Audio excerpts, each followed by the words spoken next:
Chapter 456. Gu Mingming took a step forward and slapped Ian's chest, saying, "Good man, I didn't expect you to be so capable." Ian frowned and took a step back, saying, "Just talk, don't touch me." Gu Mingming rubbed her hands and said, "Leader is the one who can find food. I won't touch you if you say so." Gu Mingming left Ian behind her and dashed into the bamboo forest, looking carefully at the ground with her big eyes. Luckily, she inherited Elvis's night vision ability, or else she would definitely not be able to see anything. Elvis and Leah were at a loss as they did not know what Gu Mingming was looking for, so they could only follow behind her and wait for her instructions. Gu Mingming walked for more than 10 steps before suddenly stopping and running away. Elvis and Leah did not understand what was going on, so they quickly followed behind, only to see Gu Mingming squatting in front of a bunch of bamboos, rubbing her hands and looking at the tip of the bamboo shoot with the exact same expression as a pervert teasing a little servant girl, smiling slyly. Leah went forward and squatted beside Gu Mingming, pointing at the small bamboo shoots, asking, "You want to eat this?"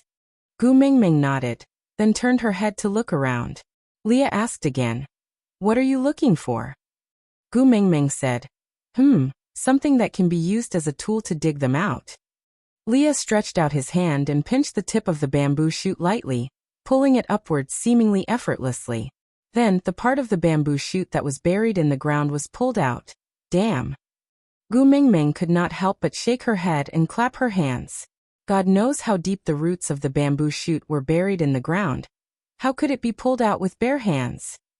Stop! When Leah reached a certain height, Gu Mingming suddenly shouted for him to stop. Leah looked at Gu Mingming without moving, as if someone had pressed the pause button on his shoulder. Gu Mingming pointed at a spot on the bamboo shoot and said, "Come, cut it from here. We only need the top part. There's no need to uproot it." Leah did as he was told and cut the bamboo shoot neatly, then gave it to Gu Mingming. Gu Mingming looked at the thick and tender bamboo shoot with a lecherous smile. She touched the bamboo shoot's clothes, as if she was taking off a servant's doo-doo. Elvis walked forward and without saying a word, he directly took the bamboo shoot from Gu Mingming's hands and took a bite. Then he started chewing in front of Gu Mingming. Gu Mingming was shocked. "You eat raw potatoes, sweet potatoes, and now bamboo shoots?" Elvis looked at Gu Mingming with an expression as if he was eating **T. He swallowed the bamboo shoot with difficulty and said, "You can dig bamboo shoots, but you can only eat them when I'm still fine tomorrow." Gu Mingming was taken aback. She then reacted and asked, "So you have been testing for me all along?" Elvis replied, "Of course you have to try this kind of food that no one has eaten before you can eat it." Gu Mingming felt very touched but worried at the same time. She punched Elvis's chest and said, "What if you're poisoned?" Elvis smiled and allowed her to behave wildly in his arms. He said calmly, "I'm very strong. Normal poisons can't take my life. Moreover, don't we still have Leah at home?" Gu Mingming smiled and said, "I'm very strong." Gu Mingming stared at him and asked, "What if Leah can't cure you?" Chapter 457. Gu Mingming looked at Elvis and remained silent for a moment. It was undeniable that Elvis's deep love moved her, but accompanying it was a strong sense of unease. Gu Mingming wrapped her arms around Elvis's waist and placed her little face on his chest. She said slowly, "You promise not to leave me behind." Elvis hugged Gu Mingming back and enjoyed her dependence. "I swear, I will not leave you behind." Gu Mingming looked up and met Elvis's affectionate eyes. She raised her eyebrows unknowingly and put on a pitiful expression, saying, "But if you die, won't you be abandoning me?" Elvis leaned over and kissed Gu Mingming's forehead. "Silly girl, even if I die, my soul will always be by your side." Gu Mingming twitched her lips. "Yeah, your soul will stay by my side and watch how others bully me?" Elvis was taken aback. "No, you will never be bullied by others. Even without me, you still have Leah, Ian and the Eagle Owl tribe, Barit and Oriton, and the entire Saint Nazir." Gu Mingming said, "But they are not my hubby. Without you, my sons and I will become orphans and widows. It will be very pitiful." Elvis was already very happy that Gu Mingming could say that. He did not care if his sons were pitiful or not, but if his death would affect Gu Mingming's life, then he really could not die. After a moment of silence, Elvis passed the bamboo shoot to Leah. Leah was a little surprised. He received the bamboo shoot with both hands and looked at Gu Mingming with sparkling eyes. Can I help you test for poison too? Gu Mingming scooped the bamboo shoot back. I feel that I should first make an umbrella. Food should be put aside first. Leah and Elvis were at a loss. They could not understand what she meant. Gu Mingming continued. You guys must have stored all the water in your brains because you didn't have an umbrella when it rained. Elvis and Leah looked at each other. Then they shook their heads in unison. Even Ian, who had been standing coldly at the side, tilted his head slightly. Elvis said, "There's no water." Leah said, "Yeah, I didn't hear any water sounds." Ian, "No." Gu Mingming smiled helplessly and said, "It's already too deep, I can't shake it out." Elvis thought for a while and said, "We've been traveling in the rain since young, so it's not strange for there to be water. Anyway, he hadn't felt any discomfort over the years, so it shouldn't be fatal. So be it if it was deep water. You don't have to make umbrellas anymore. It's so tiring." Generation gap. There must be a generation gap between them. Gu Mingming felt that water must have entered her brain, or else why would she discuss this topic with these three fellows? Clearing her throat, Gu Mingming returned to the original topic. If you know that something is not poisonous, why must you eat it yourself? Can't you just catch a mouse and feed it? Elvis and Leah were shocked, as if Columbus had discovered a new continent. Gu Mingming waved her hands lightly and said, "Keep the admiration on your faces. Keep a low profile, keep a low profile." Leah said, "All right, then I'll go catch the mouse." Chapter 458. Gu Mingming had no doubt that with Elvis and Lee's behavior of digging deep holes to accumulate food, if she did not instruct them, they would have caught all the rats within 100 miles radius. Elvis and Leah nodded their heads to indicate that they understood, then continued plucking bamboo shoots. Elvis was not as good at controlling his strength as Leah. He often crushed the bamboo shoots into pieces, but could not pluck them out. In the end, Leah simply told him not to create trouble and just accompany Gu Mingming properly. While Leah was plucking bamboo shoots, Gu Mingming held onto a bamboo that was as thick as her arm, sizing it up and down and making gestures. Elvis saw that she was interested in this bamboo, so he asked, "Can this be eaten too?" Gu Mingming shook her head and said, "Even pandas don't eat such thick bamboo, not to mention humans." Then, Elvis did not understand. Gu Mingming patted the bamboo and said, "Hubby, cut it for me from here, I want this bamboo." Elvis replied, "All right." Elvis wrapped his arm around Gu Mingming's waist and protected her in his arms. His other hand turned into a sharp claw and with a light wave, the bamboo was broken into two with a creak. The bamboo leaves rustled and fell towards one direction. Elvis's palm faced upwards and caught the bamboo steadily. Then he let go of Gu Mingming's waist and said, "Can I just bring the whole bamboo back?" Gu Mingming shook her head and said, "Hubby, put it down first, let me take a good look at it." Elvis adjusted the angle and placed the bamboo on the ground. Gu Mingming squatted down and looked for a long time before saying, "Hubby, here, give me another claw." Elvis did as he was told. Gu Mingming picked up the section that was cut off and smiled happily. "Look, drink the water cup." Gu Mingming said, "This bamboo joint is solid and the bamboo tube is hollow. As long as you cut it at the right place, it will become a ready-made water cup." Elvis looked at the 5 meters long bamboo and asked, "You need so many water cups?" Gu Mingming shook her head and said, "That's not necessary, I only need 10. Elvis asked, 10? Gu Mingming nodded and said, "Huda and his brothers, one each, one for you, one for me, one for Leah and one for Sandy." Gu Mingming turned around and looked at Ian asking, "Hero, do you want one?" Ian snorted coldly and said, "Our Eagle Owl tribe drinks dew. We don't need such vulgar things." "Oh." Turning around, Gu Mingming said to Elvis, "Oriton is quite pitiful, he doesn't even have any friends other than us. So prepare one for him too, and one more hee-hee." Elvis raised his eyebrows. He was especially interested in Gu Mingming's hee-hee-hee. Gu Mingming hooked her arms around Elvis's neck, just like two primary school students hugging each other and discussing how to cheat in an exam later on. She said, "The other one, I want to use it to do Gu Mingming's organizational behavior special incentive method practical operation. Elvis looked at Gu Mingming blankly, not understanding what she was saying at all. Gu Mingming said mysteriously, "Anyway, I have my own plan. Just follow this and help me make 10 cups." Elvis nodded, then pointed at the one in Gu Mingming's hand. "Oratin."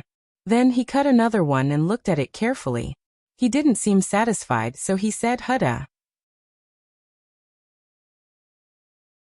Chapter 459.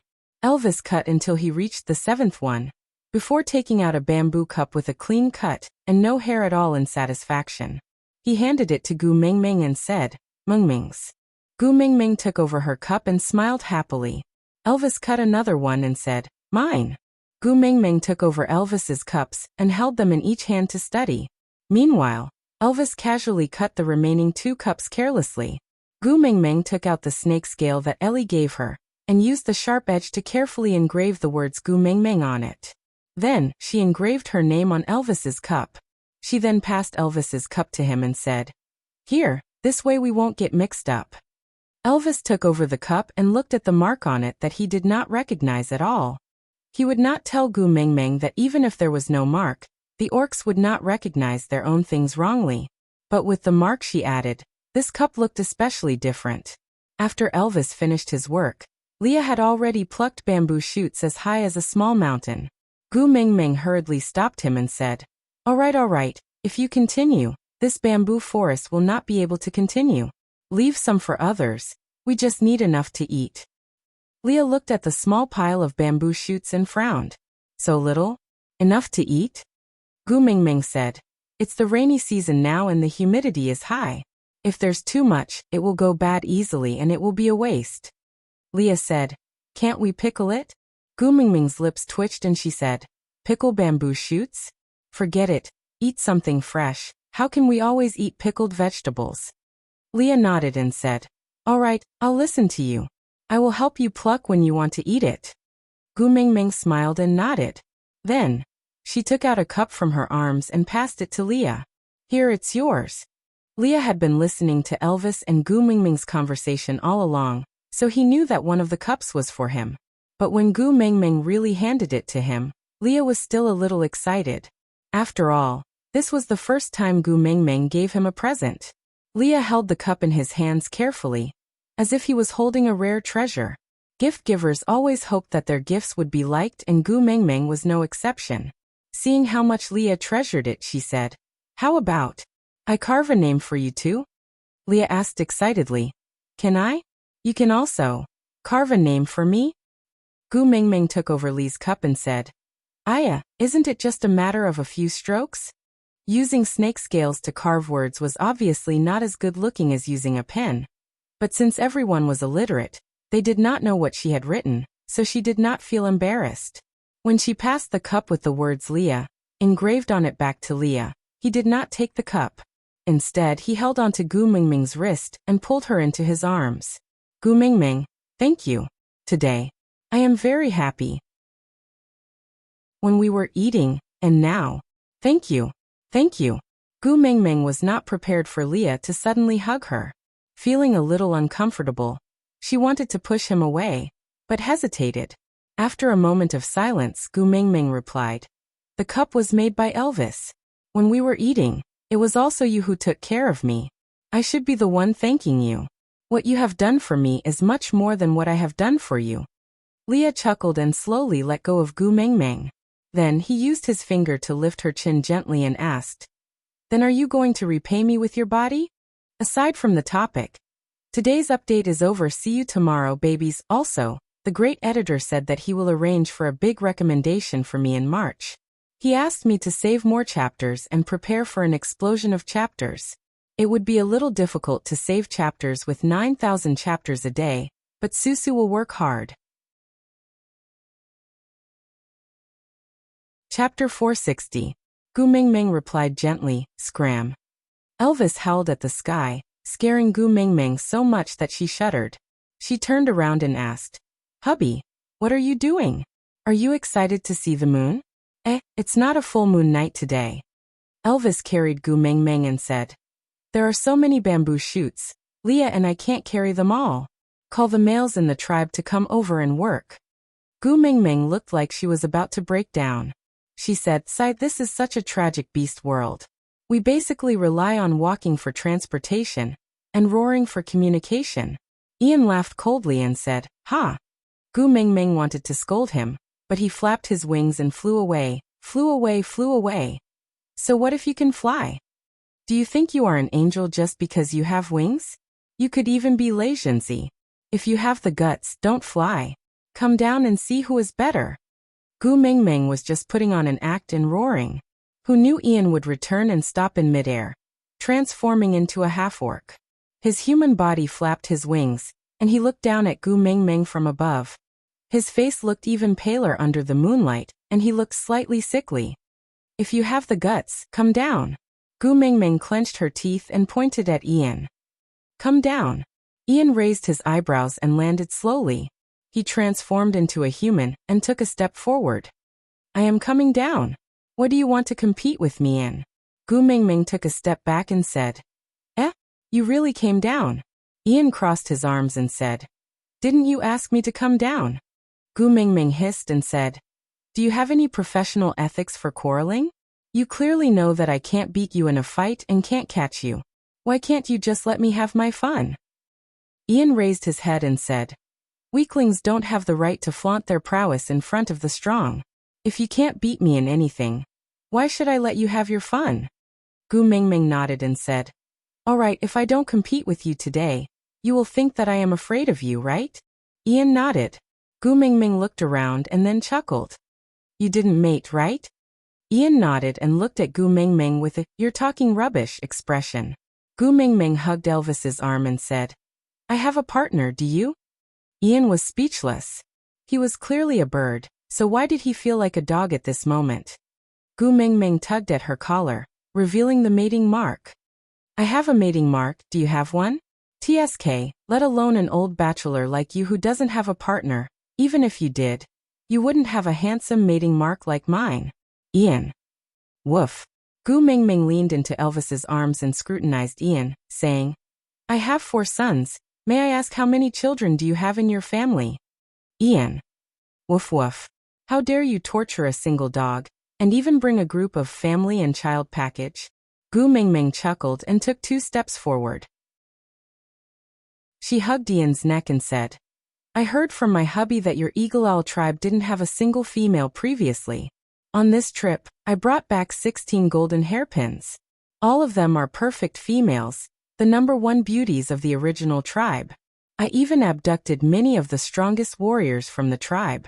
Sigh, are we still competing? Ian was silent. He had to admit that Gu Mingming's last point had hit his sore spot. Chapter 461.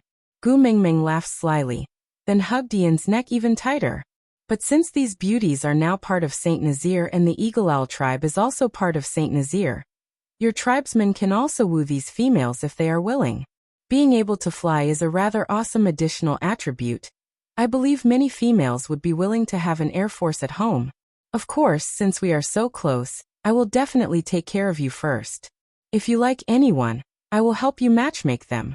Look, I was the one who matchmade Sandy and Colin. Colin's proposal was pretty good, right? Do you want a similar model? Ian frowned and looked at Gu Mingming. He could not pinpoint what was strange about it. He just felt that Gu Mingming's tone. He could not put his finger on it. It was mainly because Ian was not a modern person. If he was, he would definitely use an accurate question to reply Gu Mingming. May I ask, are you a pimp? What? You don't like my 16 valued females? They are already the first beauty of each tribe. Gu Mingming looked at Ian and asked. Ian remained silent for a moment, then asked, The Eagle Owl tribe is your secret power. How can you woo females if you cannot be seen in public? Gu Mingming laughed and said, So this is what you are worried about? Brother, you are thinking too much. How inhumane must I be to make you guys unable to see the light for the rest of your lives? It's just that when my identity was first exposed, Leah was worried that someone would secretly make a move, so he asked you guys to hide temporarily. This kind of trick will lose its effectiveness after being used once. So, It shouldn't take long before you guys can appear in front of your tribesmen openly. Ian looked at Gu Mengmeng and asked, "Are you really willing to let the Eagle Owl tribe mate with the females of Saint Nazir?" Gu Mengmeng asked, "Why not? I am not a twisted psychopath who wants someone to be a bachelor for the rest of his life." Ian said, "Once we mate with a female, we will become a member of her family and will no longer be a tribesman of the Eagle Owl tribe. In the future, no matter where the females go, we will follow. This also means that the blood pact has lost its effectiveness." Gu Mengmeng chuckled and said, "The tighter you bind someone, the more he will want to break free. When your blood alliance is completely dissolved, if you are still willing to stay in Saint Nazir and stay by my side, then you will be my true tribesman. Equality, mutual reliance, mutual support. He's the kind of person who you can trust your back to. This kind of person can't be obtained through restraints." Ian looked at Gu Mengmeng quietly. After a long while he smiled and said, "I lost. You can shout in front of me as you wish now, as long as you are happy." With that, Ian flapped his wings and flew high, instantly disappearing into the night. Meanwhile, the tribesmen who had received Elvis's signal had already rushed over. Gu Mengmeng leaned back into Elvis's arms and watched as Leah instructed the crowd to carry the bamboo shoots properly. Everyone was at a loss, but no one dared to ask, "What is this?" They just followed behind Elvis and Leah in an orderly manner. Leah swayed his large tail and did not look at Gu Mengmeng. He just stared straight ahead and asked slowly, "Mengmeng, you don't seem to believe in oaths. Be it what Elvis said, what I said, or what others said." Chapter 462.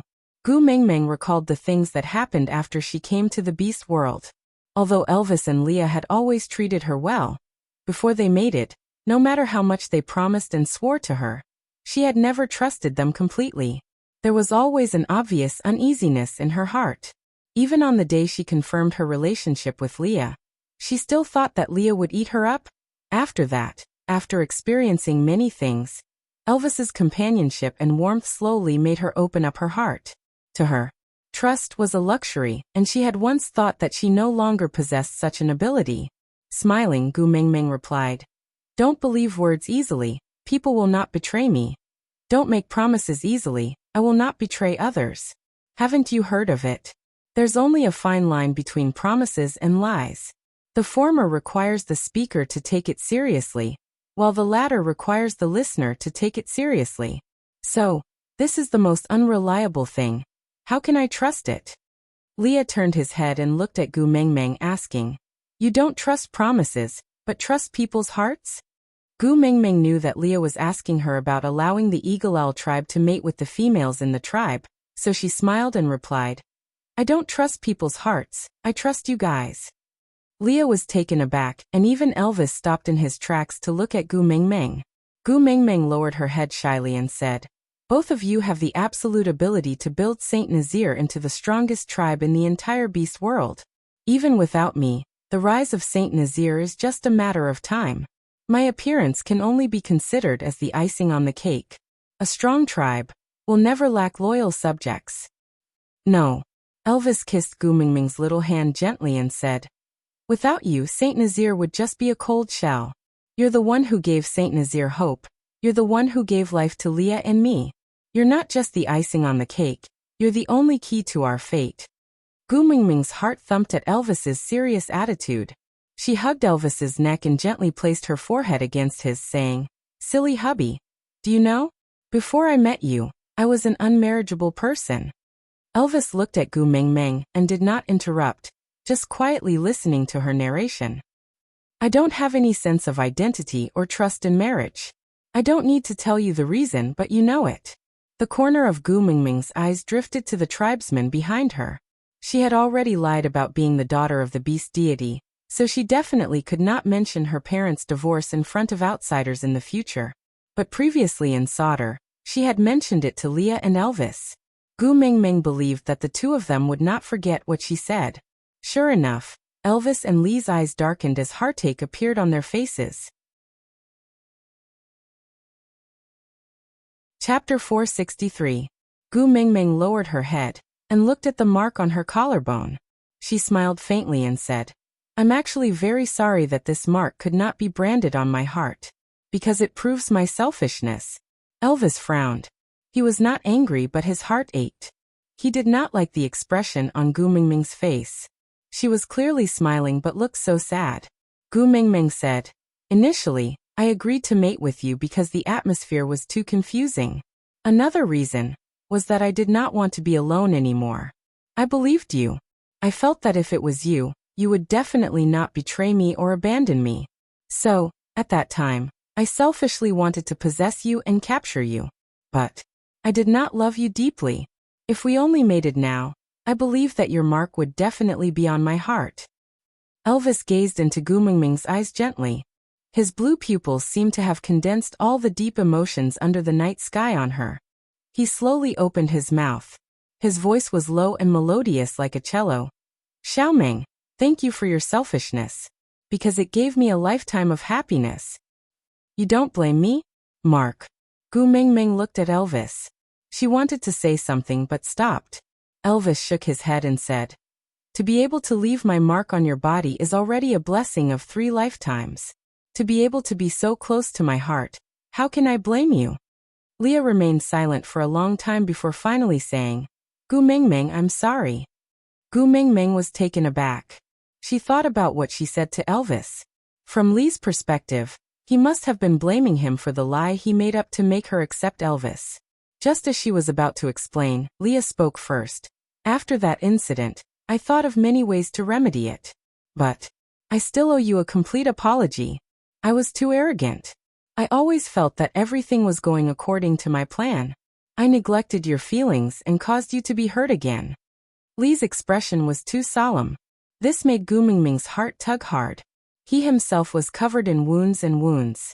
How could she ask him to consider the past, the present, and the future for someone he didn't even know? Gu Mingming suddenly smiled.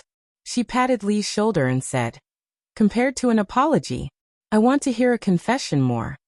Leah looked up with disbelief in his eyes, but when he saw Gu Mingming's sly smile, he knew that he was thinking too much. Gu Mingming replied, Because I can reject a confession, but I can't apologize.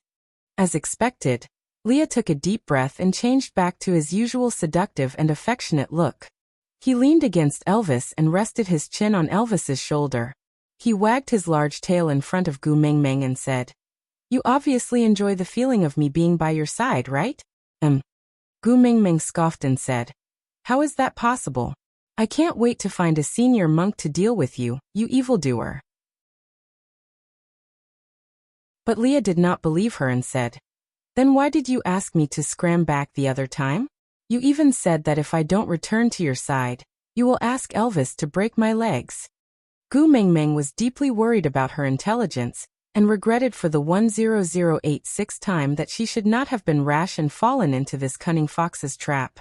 Clenching her teeth, Gu Mingming said, I'm just afraid that Oraton's good cabbage will be taken away by you, you sly fox. Chapter 464. Gu Mingming tried to pull her hand back, but to no avail. She clicked her tongue and said, Can you maintain a consistent style? It's hard for me to accept you like this. Leah looked up at Gu Mingming and said, Make me stay if you like me, hug me if you want, throw a tantrum at me if you want. Tell me to scram when you hate me. Don't feel guilty because you didn't mate with me. Staying by your side is my own choice because your selfishness is what I wish for. Gu Mingming said, Why? It's all in the past. Leah said, As long as I don't die, you will never be in my past. Gu Mingming could not reply and could only remain silent. The group of onlookers behind were watching with great interest. A gossipy. Breaking news. The former 9th Highness of the Messengers tribe degenerated into a beast pet. Is this a corruption of morals or a distortion of human nature? Please watch Gu Mingming vs. Leah *AVI. A small portion of these people were former members of Saint Nazir while the majority had just joined this time. The new members did not know what had happened between Gu Mingming and Leah in the past, but this did not stop them from watching the gossip with great interest. They're holding hands, holding hands. Look, the great messenger's gaze is melting. I bet 2 giant beasts that the Great Witch Doctor will definitely be able to take the position. No, I don't think so. Look at the cold aura that the great tribe leader is emitting. He will definitely not let him take the position so easily. Just as the main leads were silent and the onlookers were exchanging glances with each other, the group finally returned to their original campsite. The females surrounded them and felt strange at the things the males were hugging. Mandy was the one who was more familiar with Gu Mengmeng among the new females, so she plucked up her courage and asked, "Great messenger, what is this?" Gu Mengmeng then regained her composure from Li's words. Rubbing her face, Gu Mengmeng said, "This is bamboo shoots. It's the best for stewed meat. Let's do a small pot later. Those who like it can register with Leah and let him distribute it to everyone." "It's food. Do I have to add chili too?" Mandy was obviously afraid of the spiciness today. Gu Mengmeng smiled and said, "If you guys are not used to eating chili, then don't put it in. I will make a special dish for myself." Mandy lowered her head in embarrassment and said, "We." Gu Mengmeng took out a bamboo cup and handed it to Mandy. "We found this in the bamboo forest just now. It's perfect for holding water. You are the first beauty of the tribe, so I'll give this cup to you first." Mandy was extremely surprised. She wiped her hands on her body and carefully received the cup. She looked at Gu Mengmeng and asked, "This is really for me?" Gu Mengmeng nodded and said, "Of course, you are the first beauty of the tribe. You should be rewarded." Mandy was so excited that she was about to cry. Holding the bamboo cup with both hands, she spun on the spot like a toxic dragon drill. Gu Mengmeng maintained a polite smile, but in her heart, she was ridiculing. This era of material scarcity, what has it done to women? How could a piece of broken bamboo be so happy?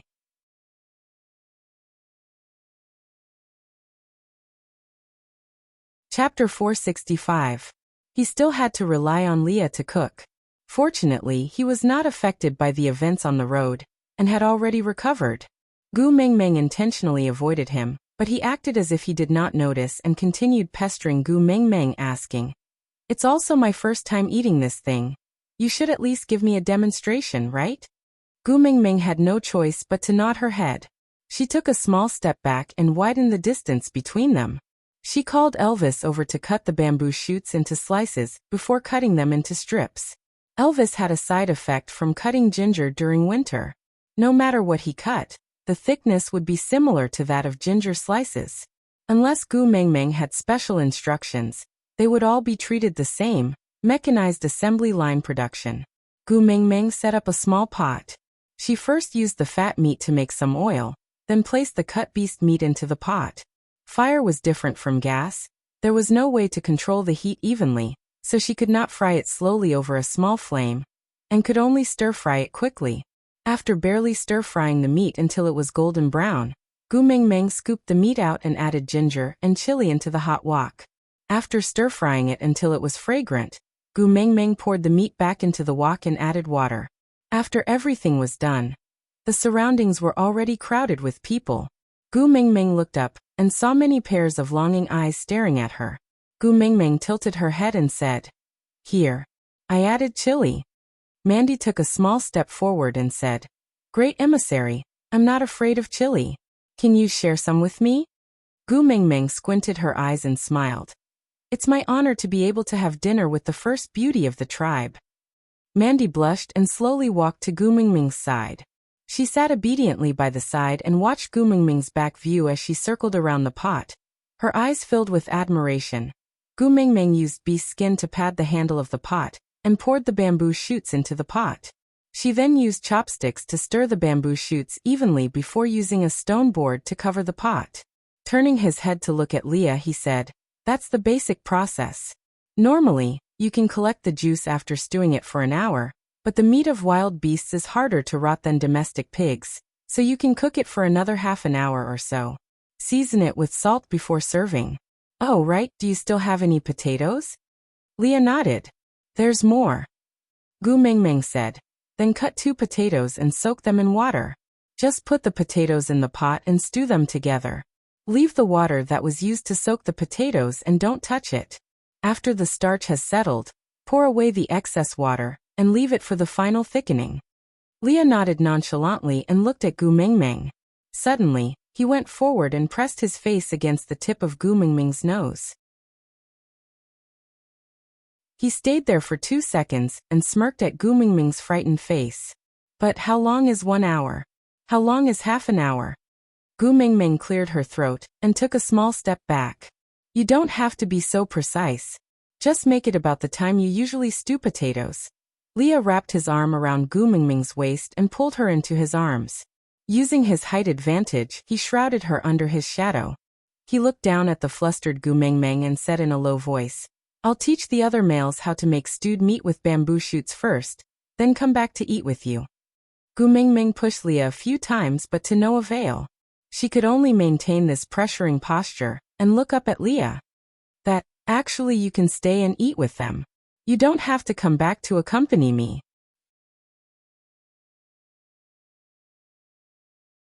Chapter 466. Gu Mingming laughed dryly and said, Make more and ask Oratin to come over and eat with us. Leah leaned forward and approached Gu Mingming slowly. Gu Mingming retreated with all her might until her spine was bent to its limit. She had no choice but to place her hand on Li's chest and stuttered. What are you doing? Li's long and narrow eyes were filled with sadness and he said in a low voice, The more I ask you to be more selfish towards me, the more you want to push me away? Gu Mingming remained silent and did not reply. Leah hooked Gu Mingming's chin with one hand and did not allow her to avoid his eyes. He then said softly, You drew a boundary and did not allow me to cross it.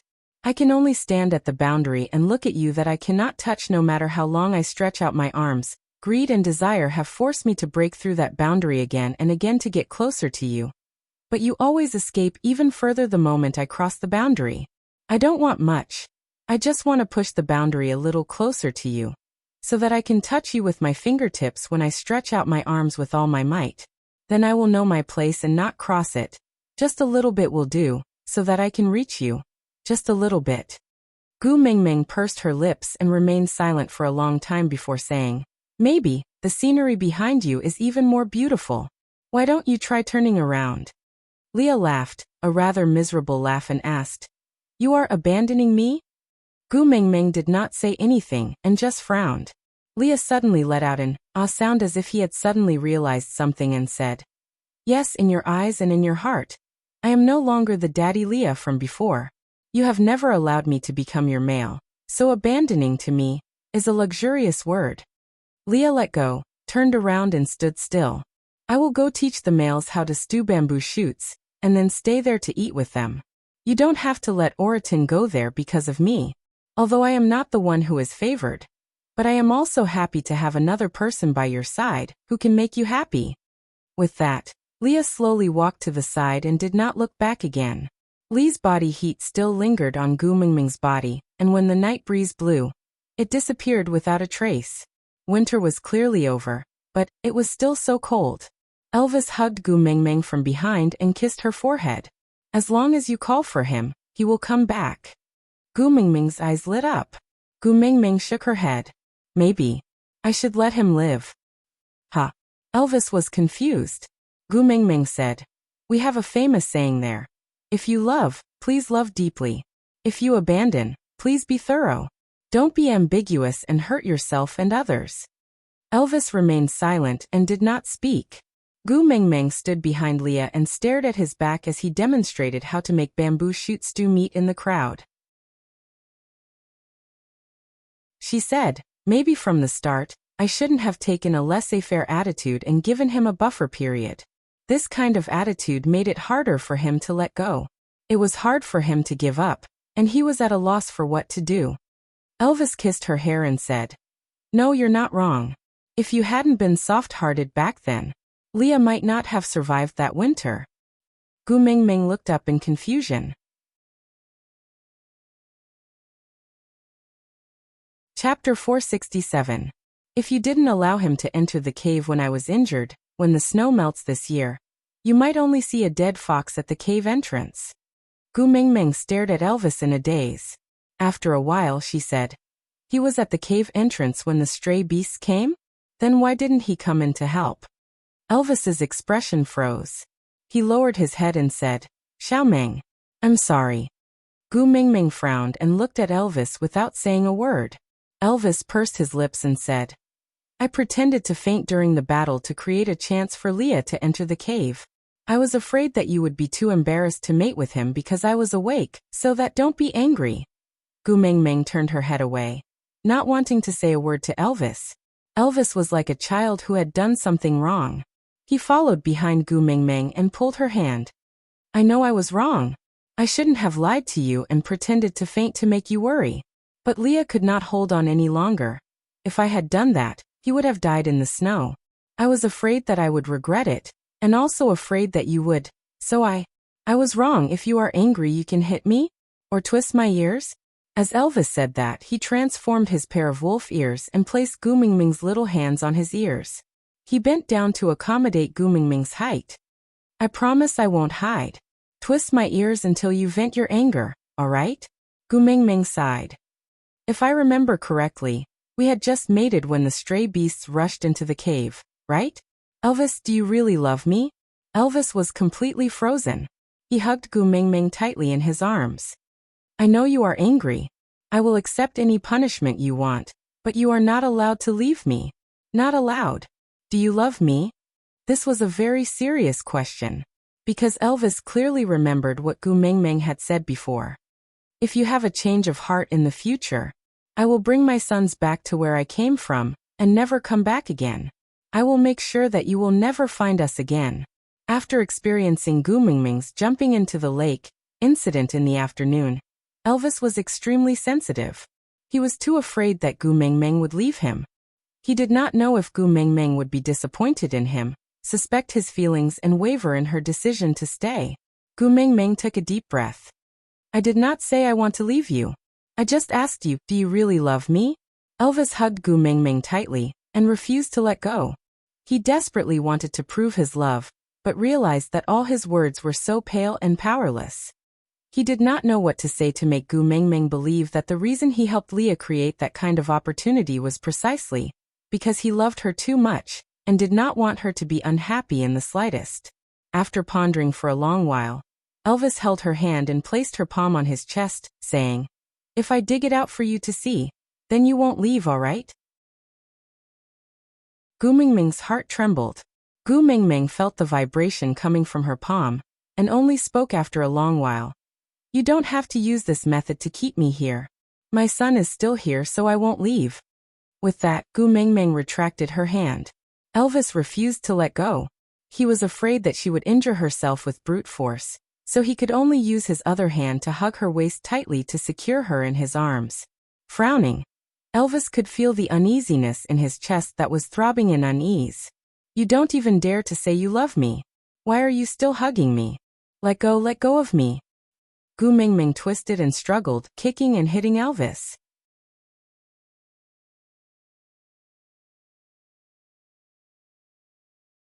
Chapter 468. Elvis's voice was shaking along with his heartbeat. On the other hand, Gu Mingming's tantrum gradually calmed down after he repeated, I love you. Realizing that Gu Mingming was no longer struggling and no longer trying to push him away, Elvis carefully loosened the distance between them. Looking at Gu Mingming, who was dripping with tears, Elvis became even more flustered. Kissing her tears, Elvis's heart ached terribly. Don't cry, don't cry. I don't know what to do when you cry. I promise I won't lie to you anymore, don't cry. Gu Mingming lifted her tear-stained face to look at Elvis, saying, Of course it's wrong for you to lie, but it's even more wrong for you to secretly open the back door for someone else right from the start of mating. How much do you really care about me that you would create such an opportunity for other males? Elvis shook his head, saying, No, Xiao Meng. Gu Mingming did not give Elvis any chance to explain, only continuing. Yes, Leah is your good brother. You guys have many years of relationship foundation. You can't just watch him freeze to death outside. Then can't you just tell me directly? I'm such an unreasonable person. Must I watch him court death and not stop him? Don't tell me that if you just tell me directly, will I stop you from letting him in? Elvis was at a loss, asking, Since the outcome is the same, don't be angry. Gu Mingming howled. How can calling your brother into the cave to hide from the wind And me calling my ex-boyfriend home while my husband is unconscious be the same? Elvis shook his head at Gu Mingming's howl, saying, "It's not the same, it's not the same." Gu Mingming sniffled, wiping her tears, saying, "Anyway, you don't love me that much. I'll leave with my son once we return to Saint Nazaire. Since you like Leah so much, you can continue living with him." Hearing that Gu Mingming was leaving, Elvis hurriedly hugged her in his arms, saying, "I don't like Leah. I hate him really. I hate him the most. I don't want to live with him." Gu Mingming did not say a word, only turning her head to one side. Elvis also turned his head, looking at Gu Mingming's little face, saying, "I wish it were just the two of us living in the cave for the rest of our lives, with no outsiders. But I'm just worried that you'll get tired of looking at me every day." Gu Mingming glared at him. "You're making a false accusation?" Elvis shook his head. I don't dare. How would I dare to hit you? I'm just worried." Elvis was halfway through his sentence when he stopped under Gu Mingming's glare. He corrected himself and said, "Do you really not like Leah?" Gu Mingming lowered her head and remained silent for a moment. Then, she replied gloomily, "Maybe. I still like him from the bottom of my heart. That was why I allowed him to pester me with all sorts of excuses. If I wanted to avoid him, I could definitely avoid him. But I indulged him. He was right. In fact, I quite enjoyed being surrounded by him in every possible way. I rejected him and refused to give him a response, but at the same time, I accepted his kindness. This is very selfish, the behavior of a scumbag."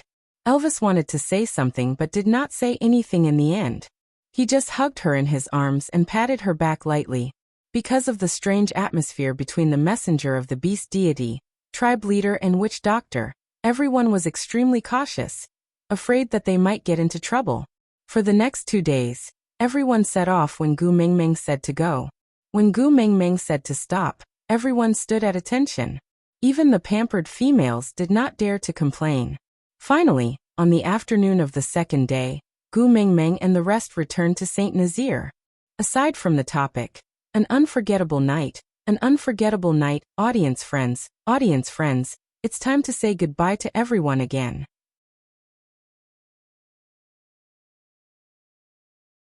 Chapter 469. On the day they returned to the tribe, Leah was chased out of Elvis's cave by Gu Mingming.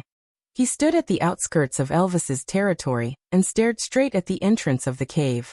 In the past, he had also stood here before. That time, the weather was still very cold, and he was also in despair.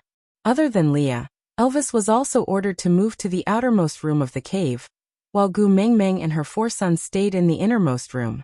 The people brought back from Sauter were handed over to Barit and Colin to make arrangements. The 16 valued females would choose their homes and territories in turn, then dig a cave. But Gu Mingming naturally did not need to worry about these trivial matters, so she just stayed in the cave to accompany her sons and did not go anywhere else. But even if she did not go out, it did not mean that the people outside would not come in. After Colin saw Gu Mingming, he went home and told Sandy that Gu Mingming did not seem to be in a good mood. He did not know if she had quarreled with Leah or with Elvis, but the 2 males looked as if they were on the verge of death, one sprawled at the entrance and the other outside the cave. Sandy was worried about Gu Mingming and hurried over. She first saw Leah, who was indeed dispirited, sitting on a tree branch and staring at the entrance of the cave. Sandy looked up and asked, "How did you offend our Gu Mingming?" Leah was extra polite to Sandy because Gu Mingming treated her very differently. Seeing Sandy's question, Leah jumped down from the tree and said, "I crossed the boundaries she set and wanted more greedily. So she ran away." Sandy frowned and looked at Leah, throwing a sentence at him. "Don't you know how to speak properly?" Before leaving, Leah sighed and leaned back on the tree branch, wondering if Gu Mingming would come out later to fetch or send Sandy off. That way he would be able to see her. Sandy walked past Elvis and glanced at the listless Elvis, asking, "What about you? How did you offend our Gu Mingming again?" Elvis did not even lift his head and sighed. "My lie was discovered." Sandy frowned and said, "You deserve it." Before leaving, deep into the cave, the 4 little ones ran out happily and surrounded Sandy for a while. Gu Mingming was a little jealous and said, "How many days have I been gone?" She's closer to you than she is to me, her own mother. Why? Are you trying to please your mother-in-law in advance, because you know that your Aunt Sandy will give birth to a wife for you in the future? Sandy was not shy at all. She sat beside Gu Mingming and allowed Qixin to jump into her arms.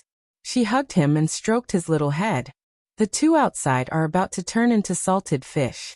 How long do you intend to leave them hanging like this?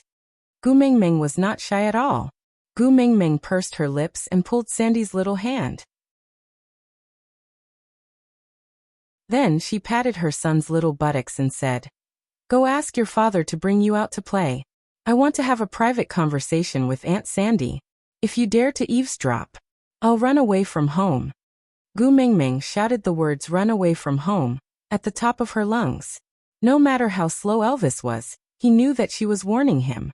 Although it was a little complicated, it was the first time his wife had spoken to him in so many days. So, Elvis did not dare to delay, and brought the 4 wolf pups away with him.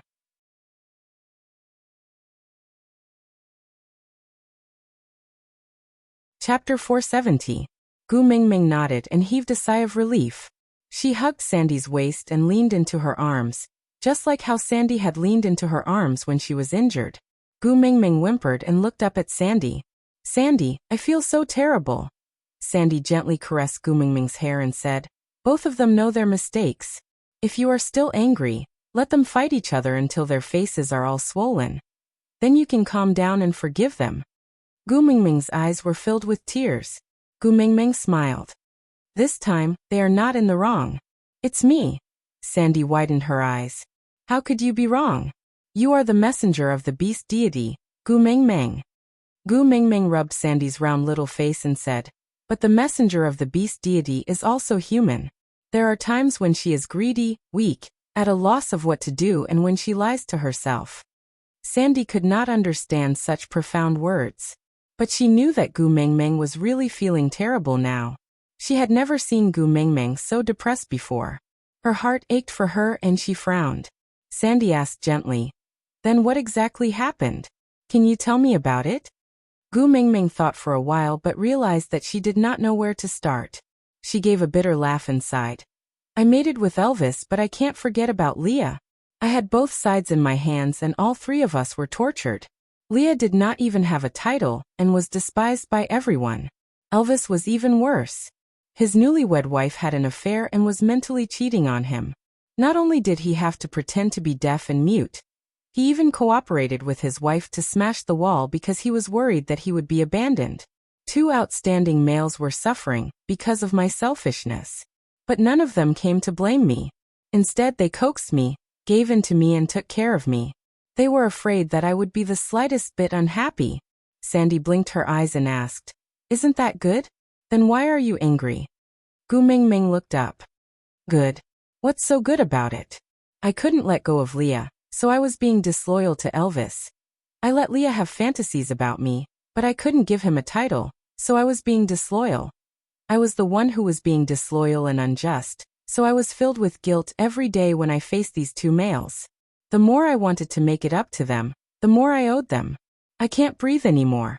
Sandy asked, "Didn't you already give Leah a status?" Gu Mingming looked at Sandy with a dumbfounded expression. "What do you mean?" 3 big words. Sandy asked, "Isn't he your pet? Everyone in St. Nazaire knows." Gu Mingming frowned and said, "What status does a beast pet have?" Sandy asked. "Why doesn't being a pet count? Which female didn't have a pet at home? It's just that most of their pet beasts are half-beasts or crippled beasts that can't transform at all. None of them are at Lee's level." Gu Mingming stared at Sandy in a daze, not knowing what to say for a moment. What the F***ck? Keeping a courtesan as a mistress is a F***king convention.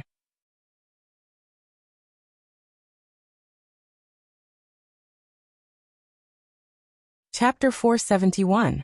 Gu Mingming was dumbfounded. What kind of atmosphere was this? Even husbands were helping their wives find. Sighing, Gu Mingming was speechless. Sandy continued.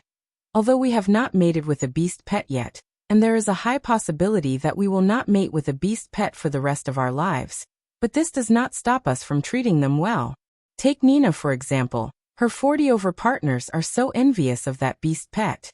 At least when she goes out, that beast pet would definitely be by her side.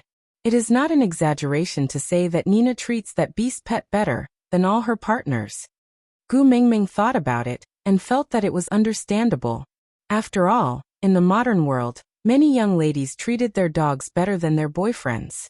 For example, if a dog bit her boyfriend, the girl would pretend to hit the dog's butt and say, "I a little rascal, don't bite people in the future, do you understand?" Then she would act coquettishly and help her dog to deal with the aftermath. But in the other case, if the boyfriend bit the dog, she had not heard of such an example, but she guessed that there was no escape even if they did not break up. Sandy drank a mouthful of water, then continued. In the beast world, there is such a huge disparity between the ratio of males and females. How many males do not even have the chance to speak to a female in their entire lives? There were also many males who had mated, but other than that one time, they couldn't even touch their own female. Compared to them. Don't tell me you are not treating Leah well enough? What exactly do you owe him? Why do you feel burdened? Gu Mingming said, Leah is so outstanding, he should have a good partner. Sandy laughed and said, Why? Did you tie Leah up so that he could not find other females? Or did you let Elvis use force to suppress him and force him to be your beast pet? I don't think so. He keeps bragging about how he is your beast pet. Every time he heard others talking about it, his tail would go up to the sky. How does he look unwilling? Gu Mingming said. But, Sandy passed the cup of water to Gu Mingming and asked her to drink a mouthful of water. Then continued. But what but? Gu Mingming, let me tell you, the males in the beast world are all stubborn, and will never change their minds after seeing someone else.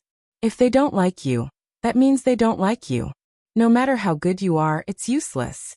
They can't keep you. But once they fall in love with you and acknowledge you, then even if the beast deity appears, there is no way to make them give up. If you really feel that letting Leah be your beast pet is a grievance to him, then just mate with him and accept him. Wouldn't that be the end of it? Why are you so conflicted?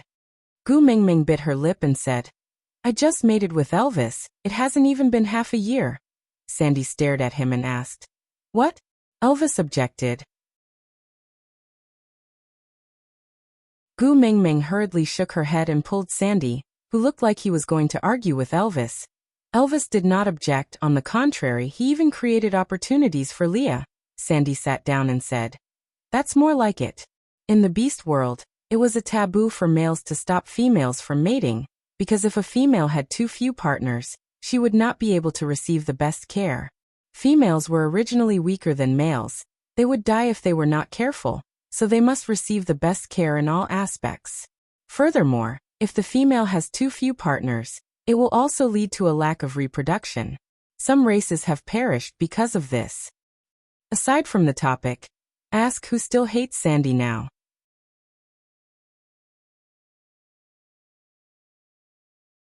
Chapter 472. Gu Mingming thought of Ian and the Eagle Owl tribe and nodded instinctively. But Sandy took Gu Mingming's nod as agreement, so she said excitedly, You also think it makes sense, right? You are the messenger of the beast deity. If you think it makes sense, then it must make sense. Gu Mingming wanted to explain, but Sandy continued. What did you say just now? What loyalty and guilt? What else? I can't remember. You probably feel that if you accept Leah, you will owe Elvis? Then I have to ask you, what do you owe him? You are the messenger of the beast deity. You have even given him the position of your first partner, and the right to mate before you give birth to a child, and you still say you owe him? What do you owe him? Take a look. How many powerful men in the beast world did not even have a child of their own even when they died? But him, in just one winter he already has a partner and a child. And he's still not content? Does he want to go to heaven? Gu Mingming was speechless from Sandy's rebuttal. She started to regret teaching Sandy those messy modern words. Ever since Nina was gone and she had mated with Colin, this girl's personality had changed drastically. She was much more cheerful and straightforward, no longer the yes-man she was when they first met. Actually, this was quite good, but it was an exception when she used it against herself. Gu Mingming could not spread the modern concept of marriage to Sandy. Even if she did, it would still be a fantasy story to Sandy, an unimaginable thing. The ratio of males to females in the beast world meant that the modern concept of marriage would be conserved, but as a modern person, she would still be sensitive to it if she wanted to adapt to it. Seeing that Gu Mingming did not say anything, Sandy kept her anger in and continued. You don't owe Leah anything. He treats you of his own free will. You allowed him to treat you well. That's a great gift from the heavens. Why don't you look outside? The number of people queuing up to treat you can form a line from Saint Nazaire all the way to Sadr. But other than Leah, who else have you given a chance to? But let me tell you, although no one knows what Leah had experienced in the past, I can tell that before he met you, Leah seemed to be using an extreme cruelty to squander his life, cruel to others and even more cruel to himself. Gu Mingming remained silent.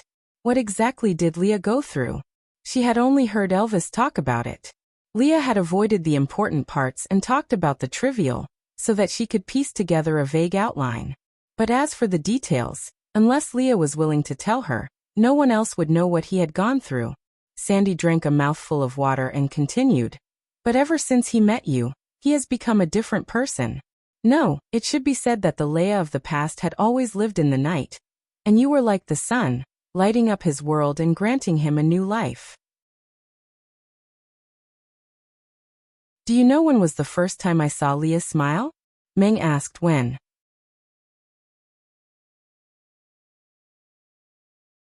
Chapter 473. Sandy paused for a while before continuing. Actually, it's not up to me to decide who you want to mate with. But I feel that you are the happiest when Leah and Elvis are by your side. I want you to be happy forever. You won't blame me for talking too much, right? Gu Mingming shook her head and leaned into Sandy's arms, saying, You are my best friend. Of course you have the right to express your opinion on my matters, because I know you are the person who treats me the best in this world. Sandy blushed and said shyly, That's not it. Elvis and Leah also treat you very well. Gu Mingming sighed. Elvis is my husband and the father of my child. It's only right for him to treat me well. But Leah, it's precisely because he treats me so well that I can't build my happiness on his pain and torment. That's too cruel. Sandy held Gu Mingming's little face and stared straight at her with her round eyes, saying seriously, Do you know what's the most cruel thing you've done? Gu Mingming was momentarily stunned and shook her head in confusion. Sandy said, Do you still remember when you fell into the lake last year? That day, Leah suddenly came to my house and asked me to cook a pot of watermelon for you. I was still angry at him and couldn't care less about being afraid of him, so I used the wooden stick to hit him, wanting to chase him away. He hit me a few times harshly, but stood there in a daze, not moving an inch. If it wasn't for Bode stopping me, I might have accidentally killed him that day. Gu Mingming was extremely surprised. This Sandy really dared to do anything for her. The first time she resisted Nina, it seemed like it was because Nina was bad-mouthing her behind her back. Leah was clearly someone she was so scared of that she wanted to take a detour, but she actually dared to fight him for her. Sandy recalled as she continued. I was so angry then, I asked him to scram. I told him to stop pretending to be kind in front of me. If he really cared about you so much, he should have cooked it himself and sent it to you. Guess what he said? Gu Mingming thought about it, but could not imagine how Leah would have replied at that time. Sandy said. He said that he didn't even have the right to cry for you, not to mention preparing food for you. I didn't understand what was going on at that time. Later on, I heard from Colin that you sang a song for Leah and the lyrics seemed to have a line like, I have already lost the right to cry for you. Gu Mingming lowered her eyelids and muttered, It's I have lost the right to cry for you. Sandy. Yes, that's the sentence. You don't even know when Leah said those words, his entire being was like a ghost. I even suspected that I could directly pass through his body. There was no life at all at that time, it was deathly still. Gu Mingming forced a smile and said, Didn't you use a stick to hit him? The stick didn't even miss, so how could you pass through? Sandy blushed and said, It's just a metaphor. Think about it, how frightening Leah looked in the past. If he was still exuding a fearsome aura like before, how would I dare to hit him? That day he didn't even have that frightening aura. It was as if he was made out of snow, soulless, yes soulless. Gu Mingming's heart twitched. So at that time, She was not the only one who was dealing with emotional wounds. Leah, that hurtful person, did not have a good time either.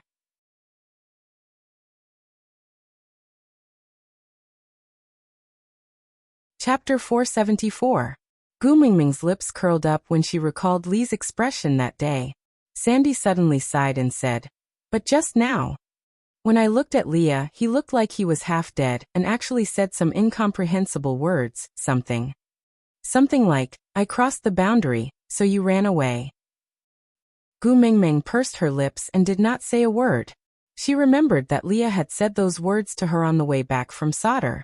But she could not bear the responsibility, so she backed off. Sandy said carefully, "I am especially grateful to you for matchmaking me with Colin, because I am very, very blissful now. But I hope that you are also blissful. Leah is a good male. Even if you don't want to mate with him now, don't chase him away. Without you he really can't live on." Gu Mingming bit her lips and said, "But Elvis," Sandy sighed and said, "You know about Elvis and Li's duel, right?" Gu Mingming nodded. Elvis had already told her about this during the winter. Sandy continued, "Colin told me that he accidentally overheard a conversation between Elvis and Leah. Elvis said that he seemed to be a thief who stole Li's happiness.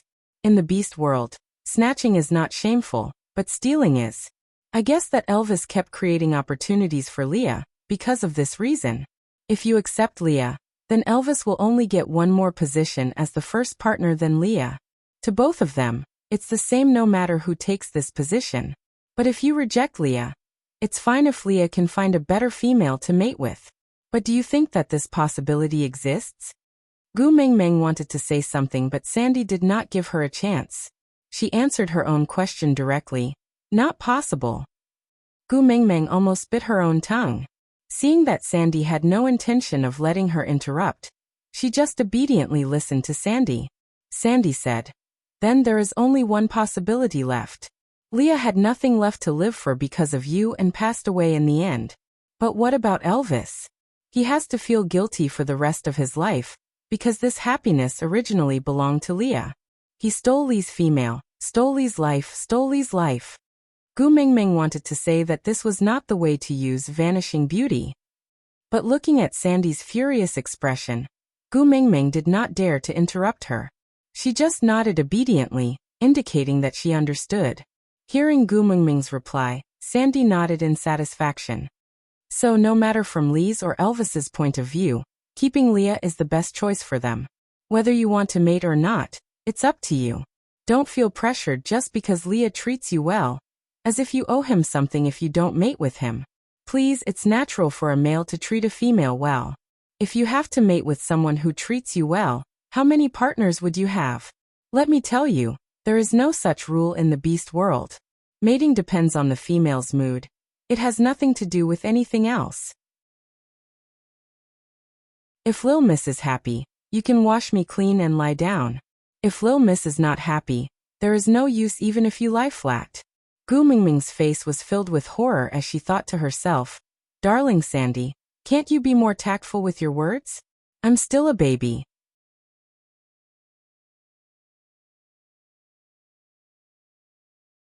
Chapter 475. You value your lover over your friends. Gu Mingming accused. Sandy turned back to look at Gu Mingming, then nodded seriously. As if admitting to this accusation, Gu Mingming said, "I have nothing to say now that you admitted it so calmly." Sandy blushed shyly and said, "When you went to participate in the beauty pageant, you left the 4 cubs with me. In order to take care of them, I have neglected Bode and Colin for a long time. I promise to make it up to them once you return. I will go back first, they are all waiting for me." Gu Mingming. Sandy twisted her body and trotted out. Gu Mingming sighed helplessly, but was not angry at Sandy. Sandy had already done enough for her. The sisterhood that she had not obtained in the modern world had all been satisfied by Sandy. It was great that she could be happy. Ow ow, the little wolves scrambled over, and Kanwu was the first to jump into Gu Mingming's arms. Gu Mingming instinctively reached out to catch Kanwu, only to realize that he was covered in mud. She said helplessly, "What did you do just now? Why are you so dirty?" Ow ow ow, Kanwu recounted everything that had happened just now. But his mother did not understand a single word. Rubbing Kanwu's head, she looked at Huda, Qixin and Jiaoyu, who had all rushed back. Gu Mingming shouted outside in exasperation. "Hubby, boil water for the children to bathe." "Ow!" Elvis howled, then ran in happily. "Xiao Meng, you are finally willing to talk to me." Elvis was overjoyed. He took a step forward and pushed the 4 cubs onto the ground. Then he hugged his wife and heaved a long sigh of relief. "You have ignored me for so many days. If I had known that you would be willing to talk to me after throwing these 4 into the mud, I would have thrown them away long ago." Gu Mingming raised her brows. "You threw my sons into the mud?" Elvis replied. No, they jumped by themselves. I couldn't even stop them." Gu Mingming said. "You promise me that you will never lie to me again." Elvis was silent. Then he pinched his ears and knelt beside the bed. "Wife, I know I was wrong." Gu Mingming looked at Elvis's henpecked look with a dumbfounded expression and said, "Stand up right now, right now." Elvis shook his head and said, "No, Bode said that if I make my own female angry, I must admit my mistake with a good attitude so that I can be forgiven. I don't want you to be angry and ignore me again, so I admit my mistake." Gu Mingming gritted her teeth and asked, "Bode taught you?" Elvis nodded and said, "Yeah, Bode sent Sandy over just now. You two wanted to chat and didn't allow us to listen, so Bode and I brought the 4 of them outside for basic training." Gu Mingming laughed coldly and said, "I will settle the score with Bode later. You better forget everything he taught you, not a single word." Elvis was stunned for a moment and hurriedly stood up. "All right, I forgot." Gu Mingming sat up and looked up at Elvis. She said, "My man should be a man of indomitable spirit. My man won't do such a useless thing like kneeling down to his wife." Elvis nodded and said, "All right, I won't do it if you say so." Gu Mingming nodded in satisfaction and said, "Tell me, what kind of basic training did you give these 4 little ones? They are so dirty."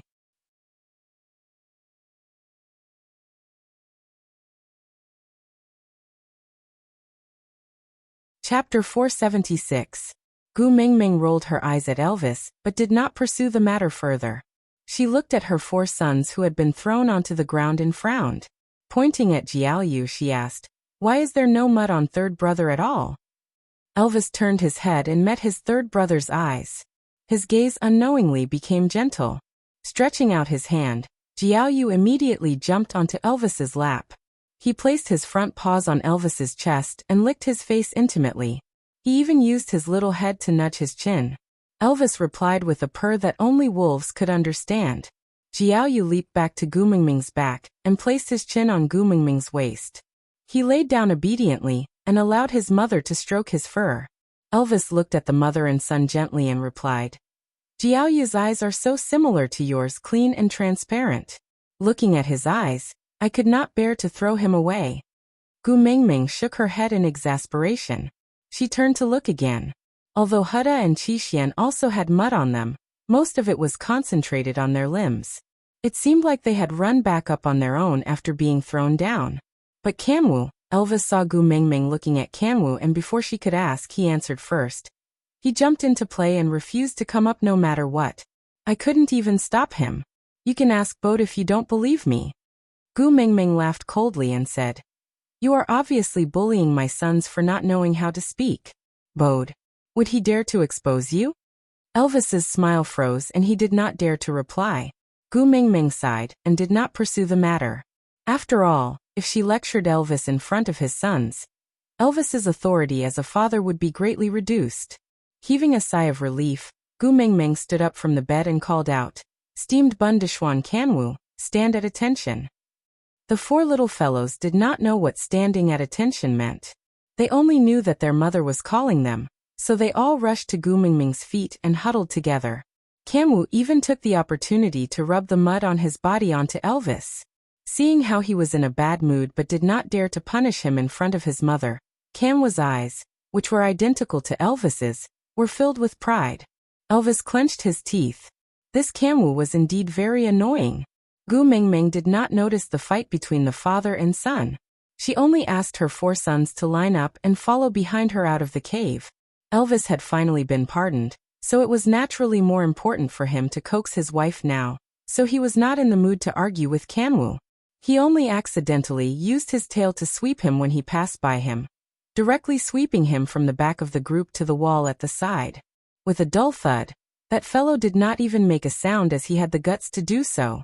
When Gu Mengmeng heard the noise and turned around, she saw Kanwu stumbling back to the team.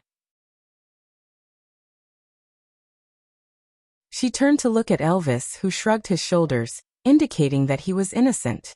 The moment she exited the cave, Gu Mengmeng saw Leah standing at a distance. It had only been a few days since she last saw him, but he had lost a lot of weight, looking decadent and weathered. That pair of long and narrow eyes seemed to contain 1,000 years of hope. And the moment he saw Gu Mengmeng, they gushed out and drowned her. Gu Mengmeng bit her lower lip, and made up her mind to turn her head to the side. She walked past Leah, but chose to ignore him. If you love, please love deeply. If you abandon, please be thorough. Don't be ambiguous, hurting others and yourself. Gu Mengmeng repeated this sentence in her heart, telling herself that as long as she was more ruthless, Leah might just give up and leave after accumulating enough disappointment with her. That way maybe.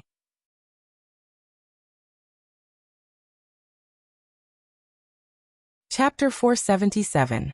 Leah grabbed Gu Mengmeng's arm, but did not pull her into his arms. He just maintained a back-to-back position. He did not dare to turn back, afraid that he would personally witness her rejection. She did not dare to turn back, afraid that she would not be able to withstand his pleading. Lee's voice was a little dry, with a hint of indifference in his hoarse voice. I will go to the platform of the deity's punishment.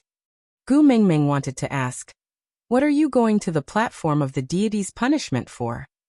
But the words were stuck in her throat, turning into a faint "oh."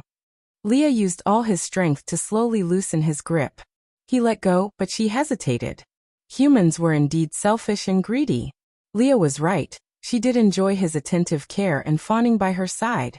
Smiling bitterly, Gu Mengmeng told herself that since she could not afford it, then she would set him free. Gu Mengmeng pulled her hand out and left resolutely. Only after she had walked a distance away did Leah dare to turn around. Leaning against the tree trunk, he slowly sat on the ground and clutched his chest tightly. His gaze was fixated in the direction where Gu Mengmeng had disappeared to. His left hand, which was holding on to her wrist, maintained the posture when she pulled away. He said, in this lifetime, I only made that one mistake, but I never had the chance to be forgiven. Gu Mengmeng brought her sons to the stream, and wanted to jump in to help them bathe, but was stopped by Elvis. Elvis called out and Jiao Yu and Hutta jumped into the stream with a plop. Qixian hesitated for a moment, but after being glared at by Elvis he could only jump in. Only Kanwu, who was covered in mud, stood by the shore, refusing to go down.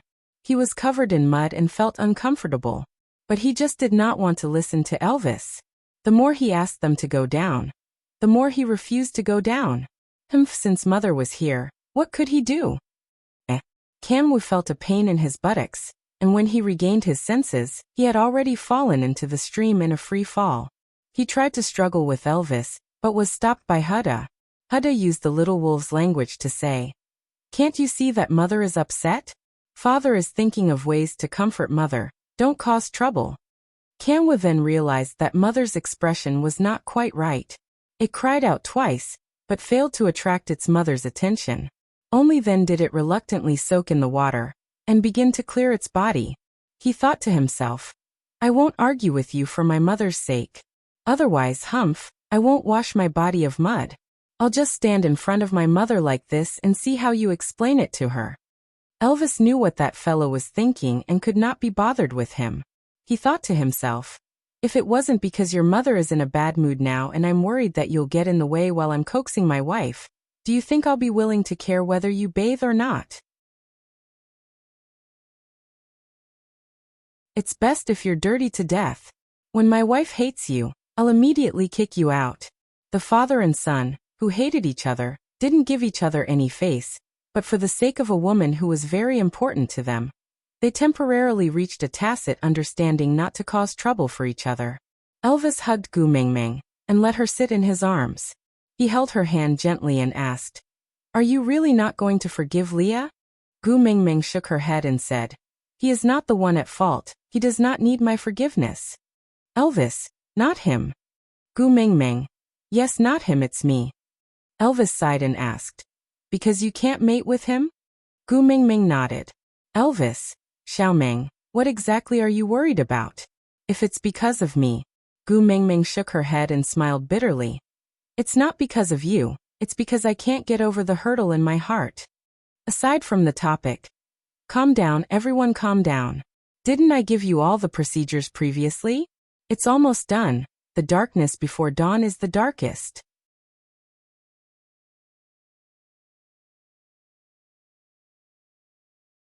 Chapter 478. Gu Mingming leaned into Elvis's arms and quietly watched her 4 sons bathe in the water. However, her thoughts drifted back to a long time ago. It was also in this stream that a vixen hugged her and confessed to her. "In my name, I swear to the beast deity that from today onwards, only you will be my deity, my life, my everything." "Oh no."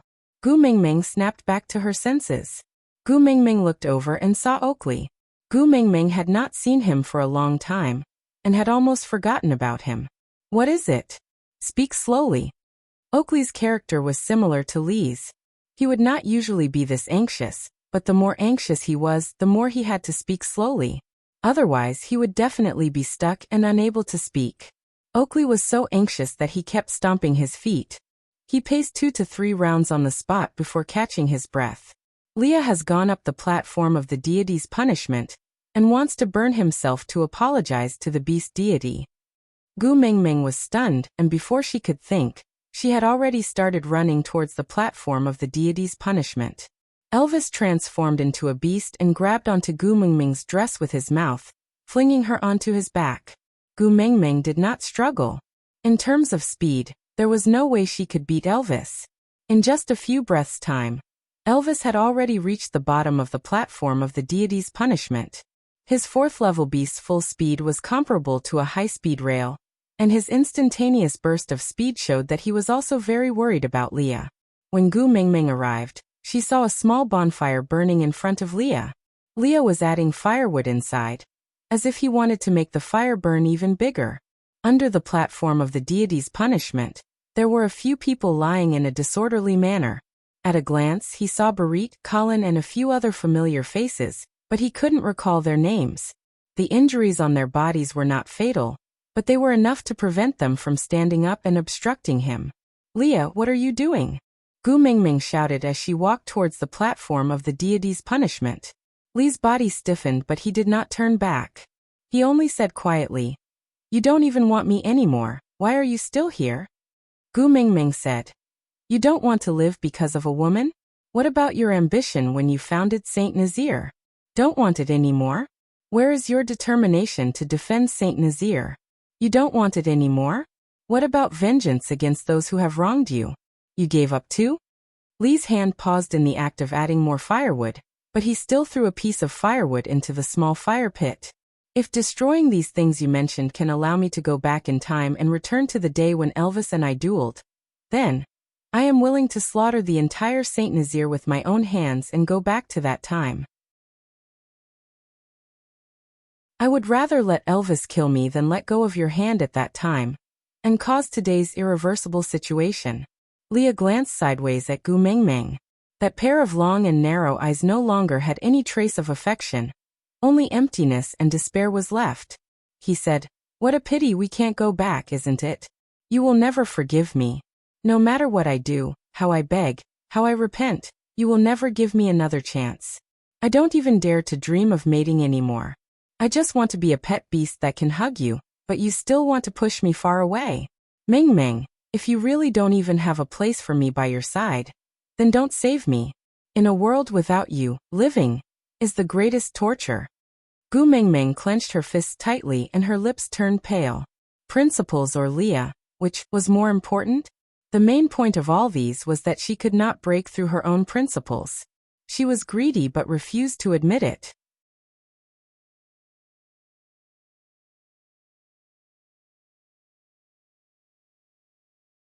Chapter 479. Leah was taken aback and smiled sadly. "All I want is to have a place by your side. to be able to protect you. That's enough. Gu Mingming turned around and looked at Elvis. Hubby, I want to keep a vixen at home, can I? I promise I won't mate with him. I promise that my love for you will not diminish. Can you accept having one more member in the family? Elvis went forward and hugged Gu Mingming lightly. I've accepted him long ago, have you forgotten? Gu Mingming pounced into Elvis's arms and mumbled softly, Hubby, I'm sorry, I'm still a fickle woman. Xiaoming, you're not. Elvis held onto Gu Mingming's shoulders and said, There's something I've wanted to tell you for a long time. Do you still remember what Leah had said to you outside the cave? He said he can die protecting you on the battlefield, but he doesn't want to see you get hurt before he dies. My thoughts are the same. I can fight for you. I can die for you, but I don't want you to have no one to protect you after I die. Gu Mingming looked up at Elvis and said, If I accept Leah as a member of our family, it will relieve you of your worries and allow you to die without any qualms when you meet with danger. Then I don't want him, I want you. Elvis was taken aback and said, I didn't mean that, I just wanted to say, it's a good thing to have one more person in the family to take care of you. Gu Mingming clenched her fists tightly and didn't say a word, just staring at Elvis. Elvis hugged Gu Mingming in his arms and sighed. I won't die so easily, you know how much I can't bear to leave you. Don't worry, don't be afraid, I won't give up the position of the first partner to anyone. Gu Mingming said, You promise? Elvis said, I swear to the beast deity, I will never leave you. Gu Mingming was satisfied and lowered her head. Elvis held onto Gu Mingming's shoulders and turned her around, then carried her up the platform of the deity's punishment. He pushed her lightly and said, Go, if you don't go, Leah will really jump into the fire. Gu Mingming turned back to look at Elvis, full of guilt. But she still took a small step forward and extended her hand towards Leah. Leah, I'm here to bring you home. Lee's expression was blank, as if he could not believe his own ears. You forgive me? Gu Mingming shook her head and said, Between us, you are not the one at fault. I was the one who couldn't adapt to the rules here. I tortured myself, you and Elvis. My greatest concession is to let you become a member of my family, to give you love and care, to worship and rely on you, but I will not mate with you, and I will not give birth to any offspring for you. The title of beast pet may become a lifetime of shame for you. Even so, are you still willing to stay with a selfish female like me? Leah smiled. He staggered up and pulled Gu Mingming into his arms.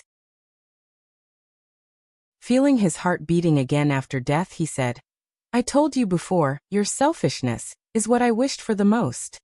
Gu Mingming's eyes were wide open. For the first time since the breakup, Gu Mingming returned Lee's hug. She was so careful and conflicted, but when her hands really touched him, she suddenly felt at ease. She accepted Leah, but the sky did not fall. Let's go home, Daddy Leah. As you wish. Digression. Are you happy? Huh.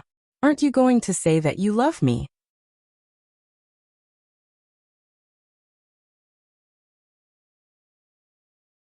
Chapter 480. Back in the cave, Leah was still unwilling to let go of Gu Mingming's hand. These few days he had been suffering terribly. He had been living in the fear of being heartbroken. The despair of losing her the last time he was heartbroken was constantly enveloping him. Every little bit of sweetness he had after staying in the cave during winter had been magnified multiple times, becoming an accomplice to torment him. The loneliness after tasting warmth was the most bitter. Gu Mingming held Elvis's hand on her left and Lee's right. She stood at the entrance of the cave, but could not return home. The cave was only so big, 3 people could not fit in side by side. Why don't the 2 of you go in hand? Gu Mingming asked sincerely. Elvis and Leah exchanged glances. They each raised the hand that was not holding Gu Mingming's hand and punched at the 2 sides of the cave entrance. Yeah, Erlai's construction team, specializing in expanding all kinds of cave entrances. 1 punch to settle it, providing convenient services for your family of 3. Gu Mingming smiled awkwardly as she maintained the posture of the 3 of them holding hands into the cave. But honestly speaking, it felt weird. It felt like Daddy and Mummy were bringing you to the supermarket. Damn it. Gu Mingming once again felt the malice from the height. Gu Mingming looked at the cave and felt that something was missing. After thinking for a long time, She was suddenly shocked. She turned to Elvis and asked, "Where are Hutta and the rest?" Elvis was also taken aback and said, "Ah, they seem to be still soaking in the water." Gu Mingming glared at him and Elvis immediately said, "Don't be angry, don't be angry. I will go get the 4 of them now." With that, Elvis hurriedly ran out of the cave. After Elvis left, there was only Gu Mingming and Leah left in the cave. The atmosphere was a little awkward. Gu Mingming pulled her hand away from Lee's grasp. Not only did Leah not let go, he even wrapped his arms around Gu Mingming's waist and asked, "Are you regretting taking me in?"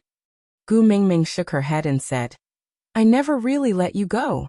I was greedy on one side, but I did not dare to admit it at the same time. That's why I ended up like this today.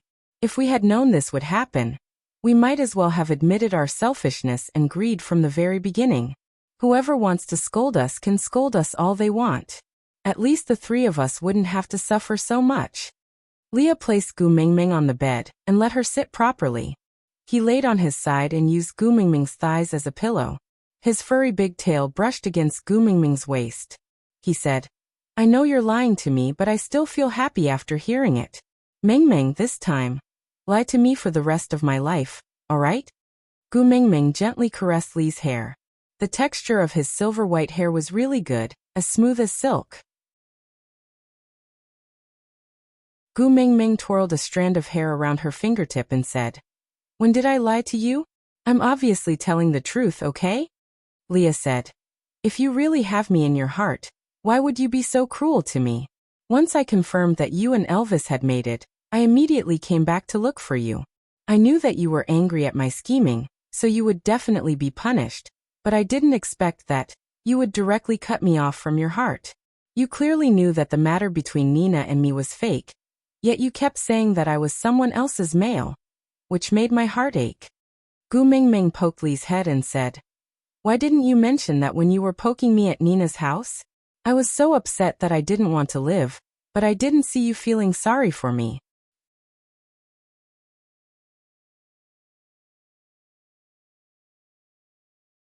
Chapter 481. Then why did you stop me from hitting Nina? Gu Mingming was still very angry when she thought of this. Leah looked at Gu Mingming with an aggrieved look and said, "I was afraid that you would dirty your hands and I was worried that your hands would hurt." Gu Mingming replied, "That would definitely not hurt as much as you pinching my wrist." Leah looked down and said, "I also know that you would definitely feel a lot of pain when I pinched your wrist. That is my punishment to myself. When you are in pain, I am in even more pain." With that, Leah placed Gu Mingming's little hand on his chest and said, "Here, it hurts 1,000 times more."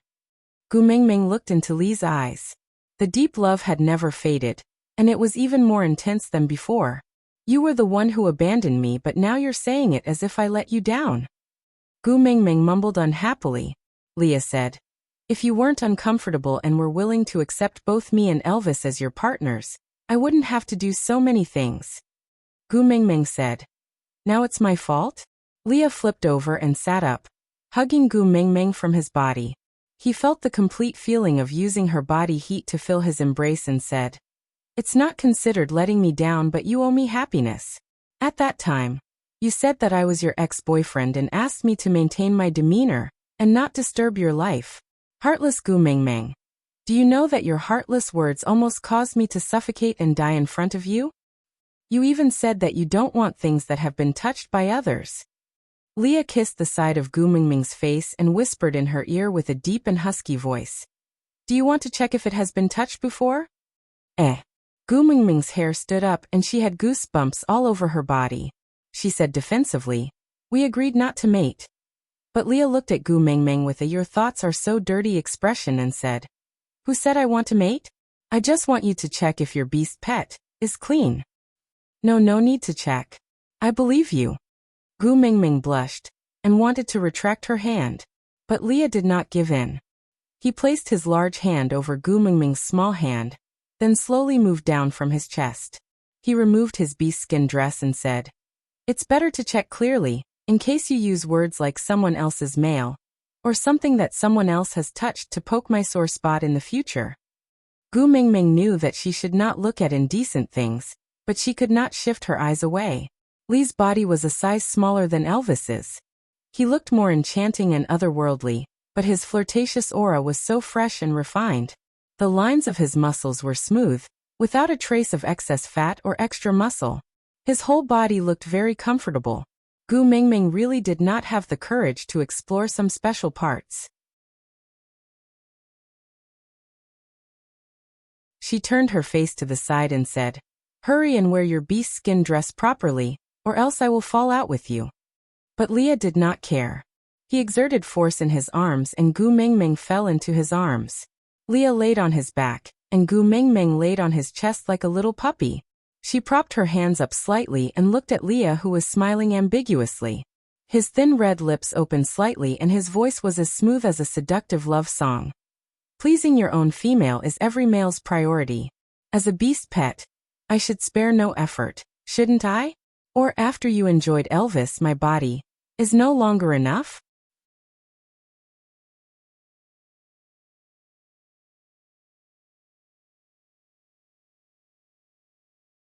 Chapter 482. Leah tugged on Gu Mingming's collar lightly. His slender and bony fingers gently caressed Elvis's mark. The evidence is right here. Do you still want to deny it? Gu Mingming tugged at her own collar. Enjoy my ass. Hurry and wear your beast skin dress properly, or I'm leaving. Leah flipped over, pressing Gu Mingming on top of him, looking down at her blushing face, kissing her lightly. So good, you still blush because of me. Whoever stands naked in front of me, I will blush. Gu Mingming roared without much confidence. Leah was a little disappointed, rubbing his chin. Oriton also transformed in front of you previously, but I didn't see you blush. Gu Mingming said. He didn't press down on me. Lee's large tail covered the two of them like a blanket. He leaned down and kissed the side of her face, murmuring softly, "Guess why Elvis went out?" Gu Mingming, to find our sons. Leah suddenly laughed. When we were not at home, those 4 little rascals ran around the tribe. Which part of us are not familiar with each other? Using him to find? Gu Mingming was taken aback, not saying a word. Leah, he's making space for us. He wants me to serve you properly. Gu Mingming slapped the side of the bed. I said I won't mate. Leah flipped over and laid on his side beside Gu Mingming, his furry tail covering the important parts. He patted Gu Mingming's arm lightly with his slender hands and pinched her soft little flesh. I know. To be able to hug you like this, kiss you, talk to you properly and tell you how much I love you, without you avoiding me, rejecting me or getting angry. I'm already very happy and very satisfied. Gu Mingming's expression changed. Gu Mingming glanced sideways at Leah, asking, You're not angry? Letting you become a beast pet, but not willing to mate with you. Leah pulled Gu Mingming's little hand to his lips, kissing it. No matter what you do to me, I won't be angry. Gu Mingming admitted that she was selfish. And Lee's tolerance and even indulgence made her feel sweet. She burrowed deeper into Lee's arms and pressed her forehead against his chest. You're still saying you won't be angry? Who was the one who was so angry that he wanted to turn himself into a barbecue? Leah rubbed Gu Mingming's little head gently, enjoying the fact that she was taking the initiative to approach him. He said gently, I'm not angry. I just want to know, how much do I have to do for you to ignore me out of heartache? Gu Mingming looked up and asked, What if I didn't come? Leah lowered his head and kissed her eyes. That proves that you really don't want me anymore. Then death is a release for me. Gu Mingming hugged Lee's waist and pressed her face against his chest.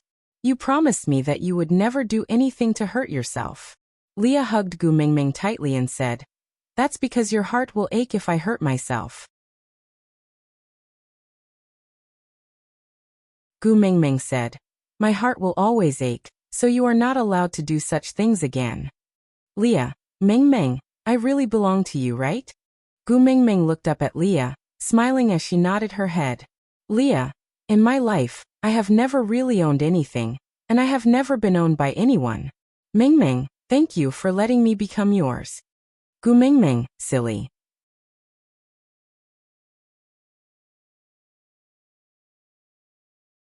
Chapter 483. The next night, Saint Nazir held a grand bonfire party. After Gu Mingming explained the plan, Leah understood and went to arrange it. Gu Mingming was playing rat-tam-ball with her 4 sons not far from the venue. She was so crazy that her forehead was covered in sweat, but she was enjoying it. After being pounced on by Kanwu again, Elvis was finally infuriated. He came up and flung Kanwu far away, then carried Gu Mingming with one hand. Looking at Kanwu, who was spinning in midair and landing perfectly without any embarrassment, Elvis sneered. "If you pounce on my wife on the ground again, I will strangle you to death." Gu Mingming patted the dirt off her body. "It's fine. The kids are still young and don't know how to control their strength. He didn't do it on purpose. Don't be angry." Elvis pointed at Kanwu. "He is already at the height of your thigh. If he keeps pouncing on you, you will get hurt." Gu Mingming did not realize it if Elvis did not mention it. Now that he mentioned it, she took a closer look at her 4 sons. Although the other 3 were not as exaggerated as Kanwu, they were at least the size of an adult husky. What to do? So proud. "My sons are tall," Gu Mingming laughed. "My babies, what did your Aunt Sandy feed you when I was not at home? How did you grow so well?" Ow ow ow, the 4 little fellows fought to be the first to answer. Then Gu Mingming still did not understand. Turning her head, Gu Mingming looked at Elvis, waiting for him to translate. But Elvis sneered. "Born as a wolf, but eating female food and being fed by humans. How dare you say that?" Ow. The little fellows were obviously not happy with Elvis's words, and were arguing with him. Gu Mingming immediately tried to smooth things over. "What did Sandy feed them?" Elvis laughed in disdain. "Bode and Colin were afraid that your sons would be wronged, so they prepared food according to Sandy's. In the end, Sandy was afraid that they would not have enough to eat, so she asked Colin and the rest to carry them and feed them one more time every day." Gu Mingming laughed. "Haha. It seems like it's true that a mother-in-law dotes on her son-in-law." Elvis raised his brow. "You really want the 4 of them to mate with Sandy's children?" Gu Mingming nodded. "Yeah, why? You object?" Elvis shook his head. "Why would I object to what you said? It's just that Sandy has been an adult for a long time now, but her stomach hasn't responded." Gu Mingming patted Elvis and said with a serious expression, "Don't expose others' shortcomings. If Sandy hears this, she will be sad." Elvis did not continue speaking. Seeing Leah walking back, he placed Gu Mingming on the ground. The moment Gu Mingming sat on the ground, the 4 meat buns rushed over and gathered around her. Leah and Elvis had no choice. They did not dare to throw the 4 little ones out in front of Gu Mingming, so they could only pretend to be magnanimous and sit at the periphery, using their tails to protect Gu Mingming, preventing the 4 little ones from hurting her. As Gu Mingming played with her 4 sons, she said to Leah, "I want to sit next to Sandy and Mandy at the night campfire later." Leah frowned. "What about Elvis and me?"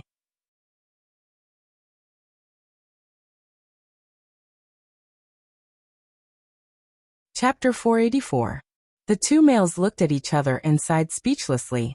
A few days ago when Gu Mingming was angry, Leah and Elvis were left out in the cold.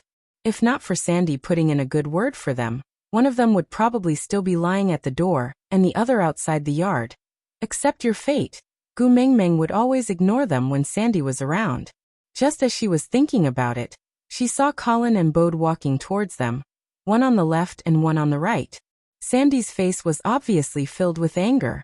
She sat down in front of Gu Mingming, huffing and puffing without saying a word, obviously infuriated. Gu Mingming looked up at Colin and Bode asking, "How did the 2 of you anger my little Sandy baby?" Colin hurriedly waved his hands saying, "Not me, not me." Gu Mingming shifted her gaze to Bode, who also hurriedly shook his head saying, "Not me either, not me either." Gu Mingming smiled.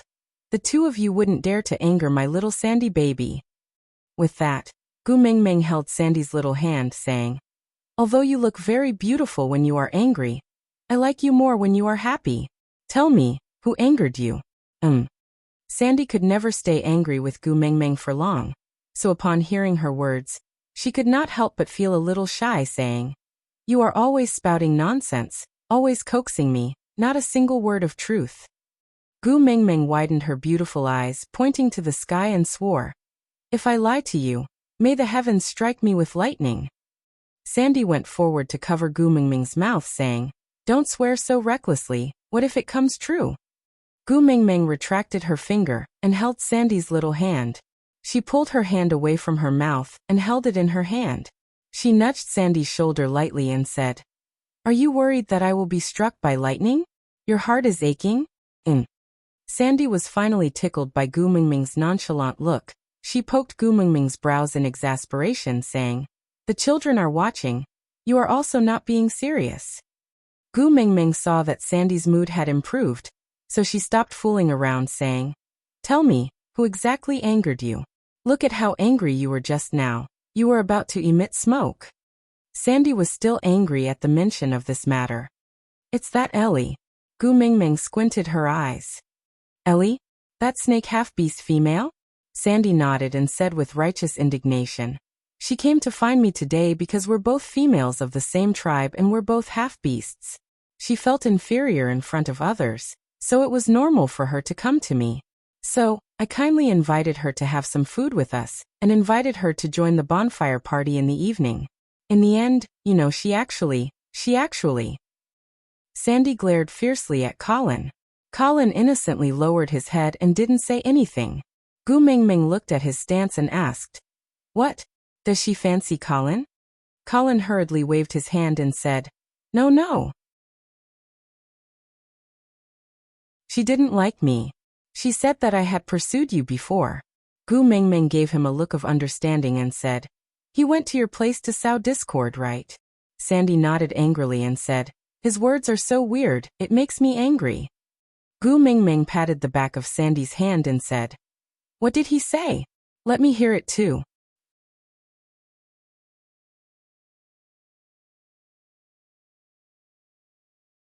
Chapter 485.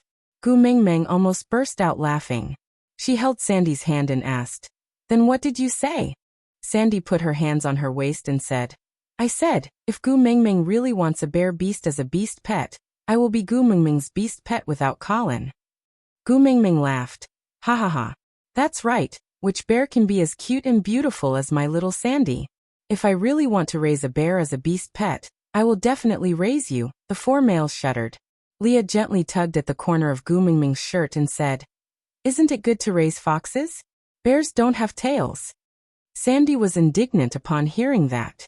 She turned around and transformed into her original form, revealing her furry little tail and shaking it twice. Then she transformed back into her human form and said, "Who said bears don't have tails? I do." Gu Mingming held onto Sandy's arm and straightened her neck to look at Leah, saying, "That's right. Who said our Sandy doesn't have a tail? I saw it the last time. It was a very cute little fur ball, right, Sandy?"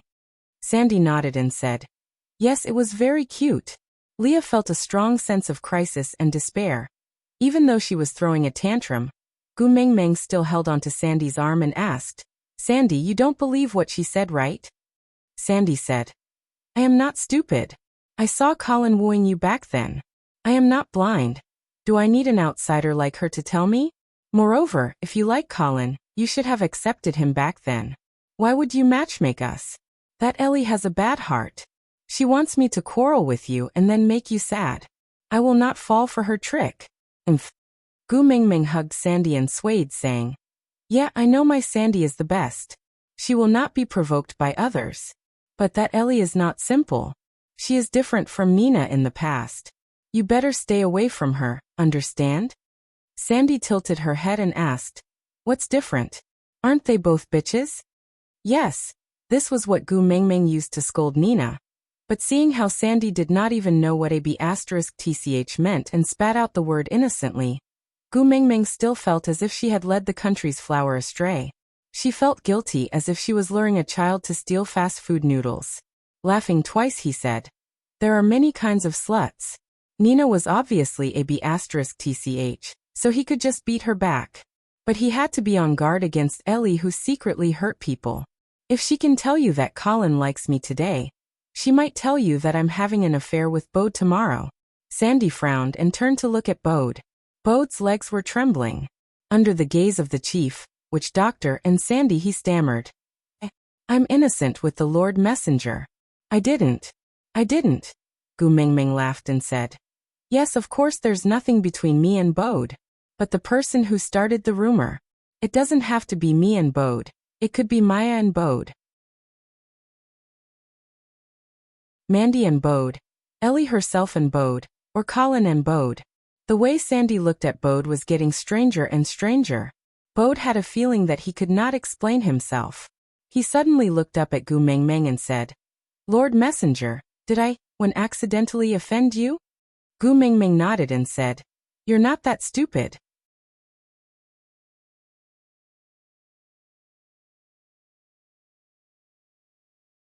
Chapter 486. Colin also waved his hand seriously and said, I can't either, I can't either.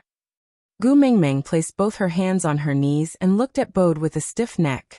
She asked, I heard that you shared with Elvis how to admit your mistakes that day?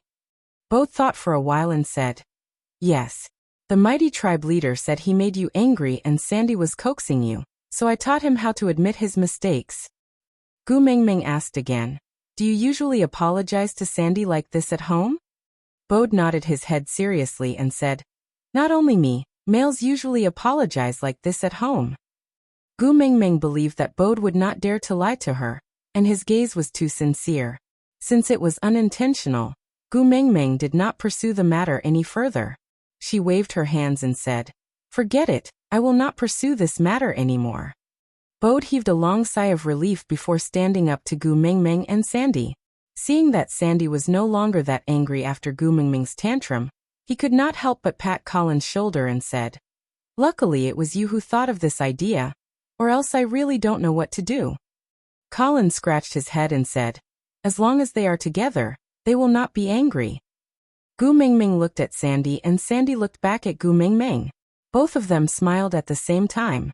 Leah was a little jealous as he swayed his large tail and said, That's why I said, the few of you should thank Mingming for not being a male. Or else humph. Bode said, Yes, yes, yes. Colin quickly thanked the great messenger. Colin was stunned and could not react in time. Bode said, Quickly thank the great messenger for not being a male. Or else, who among the 9 males in our family would be able to snatch her away? Colin suddenly understood and bowed to Gu Mingming and said, Great messenger, I thank you for not being a male. Gu Mingming patted Leah and said, How many times do you want to play this joke? Didn't Bode already thank you the previous time? Leah, however, turned his head to look at Sandy in jealousy and said, Sandy, you should also thank yourself for not being a male. Sandy pointed at her own nose and looked at Leah with a face full of question marks. Leah said, If you are a male and Mingming likes you so much, I will definitely go crazy from jealousy and kill you. Sandy's body trembled, and her face turned pale. And me. Elvis's voice was cold as he squeezed his wrist, his bones cracking. Sandy pounced into Gu Mingming's arms and hugged her tightly. Sobs, sobs, sobs, tribe leader and witch doctor are so scary. Gu Mingming, you better abandon them and live with me. Elvis and Lee's faces froze. They gritted their teeth. They really wanted to strangle her to death. Gu Mingming turned around and glanced at her husky and Samoyed, saying, If you continue to show off, both of you will have to sleep outside the cave tonight. Leah threw himself into Gu Mingming's arms, wrapping his furry big tail around Gu Mingming's waist. His long and narrow eyes were filled with affection as he pointed at Elvis and said, It's all your fault. Why did you scare Sandy for no reason? Look, you've angered Mingming. Aren't you going to apologize? Elvis's face darkened. He looked at this scapegoat and clenched his teeth. In the end, he still lowered his head and said, I was wrong. Gu Mingming did not harp on this matter anymore. She just held Sandy's little hand and asked, Other than Ellie, what do you think of the other new females in the tribe? Sandy thought for a while and said, They're all very good. Complete females are originally very rare. It's already not bad for a tribe to have 1 or 2. So many of them came to Saint Nazir at once. It makes me happy looking at them.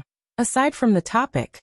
Alright my babies, are you happy reading today's update? I love it when you guys are smiling the most. If Susu's text can make you guys smile, please leave a comment and let me know because this will make me very, very happy.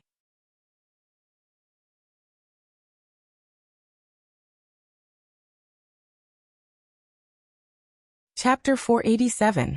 Gu Mingming said. They used to be the first beauties of the tribe, so it's inevitable that they would be a little arrogant.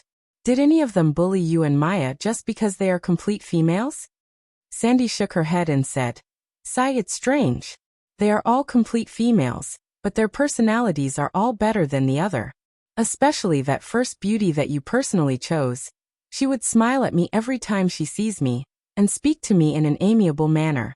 Yeah, it's just a little weird, they seem to be imitating you. Gu Mingming was taken aback and suddenly understood. As the messenger of the beast deity, in their eyes she was probably like a modern little girl who was infatuated with an idol? Give me a XX nose and a triple X chin. In the beast world, there was no such thing as a nose and chin for sale. So she could only get a similar temperament?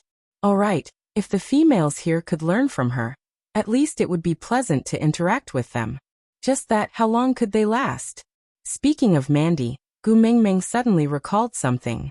She hurriedly took out a bamboo cup from her pocket and handed it to Sandy, saying, Here, this is for you. Sandy received the cup happily and smiled, saying, Isn't this the cup you gave to the first beauty? I have one too. Gu Mingming hooked Sandy's little face and said, In my eyes, you are the first beauty, no one can be compared to you. Before Gu Mingming could finish her sentence, she felt a tightness around her waist and was carried up by Leah.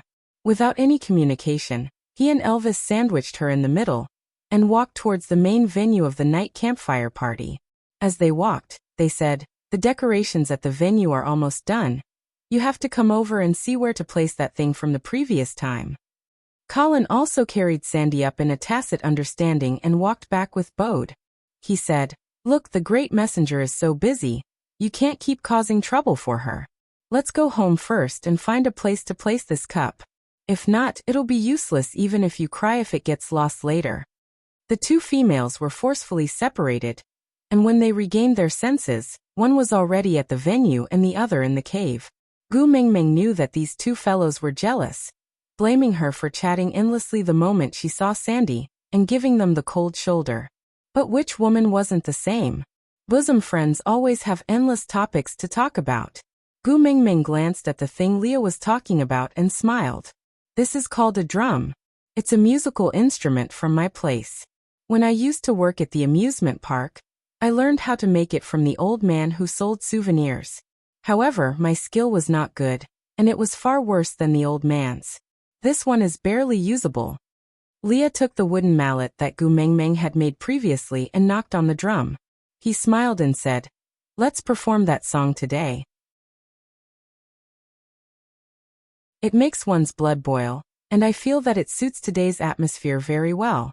Gu Mingming took over the drumstick and played with it in her hands. Previously, it was to help Sandy and Colin to liven up the atmosphere that I risked my voice. Today, since it's the welcoming ceremony, let's throw caution to the wind. Leah smiled and nodded before asking again. Then what should I sing for the second song? Gu Mingming said, Colin has already mated with Sandy. How could there be a second one? Just sing a song to warm up the place.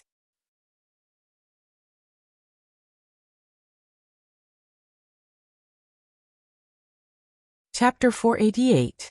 Gu Mingming frowned and asked, Singing a little happiness again? I'm already traumatized. Leah shook his head and said, You're not allowed to sing that song anymore. Elvis hugged Gu Mingming's waist and said, Just one song will do, don't tire yourself out. Leah did not insist and only said, Then who's going to help you carry the drum? Me or Elvis? Gu Mingming felt the increasing pressure from both sides. This was the start of internal strife? Did they have to fight for this kind of physical labor? For the sake of family harmony, Gu Mingming said, Both of you help me carry the drum and be more stable, all right? Elvis and Leah nodded and did not say a word. At sunset, half the sky was dyed red by the setting sun. Gu Mingming asked someone to take a few large pieces of oil from the animal fats and smear them on the wood. Then she held a torch and lit it up lightly. The wooden pagoda that was as tall as a human was instantly ignited. Gu Mingming turned around and raised the torch high up. With a loud shout, with Elvis leading the way, all the males roared towards the sky. The scene was rather spectacular. Gu Mingming did not change her clothes. because she did not intend to perform initially. She only agreed because she did not want to reject Leah. That cape and shorts had long been lost somewhere, and could not be found. So Gu Mingming could only wear her normal clothes and stand on the drum. Although it was a little weird, fortunately, according to the standards of the beast world, which part of Gu Mingming was not weird. This set of clothes was not that important anymore. Elvis and Leah lifted the drum steadily and Gu Mingming sang and danced on the drum. Although her movements were obviously not as energetic as when she proposed to Colin, it was enough to shock those who had just joined Saint Nazaire and were witnessing such a performance for the first time. When Gu Mingming finally roared at the top of her lungs, the sound of tearing, Colin stood up and transformed into a bear. He pounded his chest with both hands and roared towards the sky. In just a breath's time, the original tribesmen of Saint Nazaire immediately understood and transformed into beasts, roaring together with Colin. The new tribesmen were influenced and also imitated them to transform into beasts, roaring towards the sky. This act later became a ritual in Saint Nazaire. Every year, when new members joined, Gu Mingming would sing "Alien" once. Then the guardian messenger would lead the roar towards the sky. It was said that if we roared together, we would be a family. However, Gu Mingming was completely dumbfounded. What was the connection between screaming together and being a family from now on? Is there any scientific evidence? For example, after shouting, the DNA would be shattered, causing genetic recombination, and they would become a family? And the one who added fuel to the fire was Leah. The explanation he gave was, the roars of the males with all their might would be transmitted to the mighty beast deity, who had come to listen to the messenger's song, letting the mighty beast deity know of their unity. From then on, they would become the tribe of the messenger that the mighty beast deity recognized. Gu Mingming shrugged her shoulders and thought to herself, this is definitely bullshit, but everyone in the beast world believes it, believes it, believes it. Originally, Leah and Elvis were supposed to slowly place Gu Mingming down from the drum amidst the roars of the crowd before saying a few motivational words and starting the barbecue carnival. But when the roars stopped abruptly, there was a sudden change.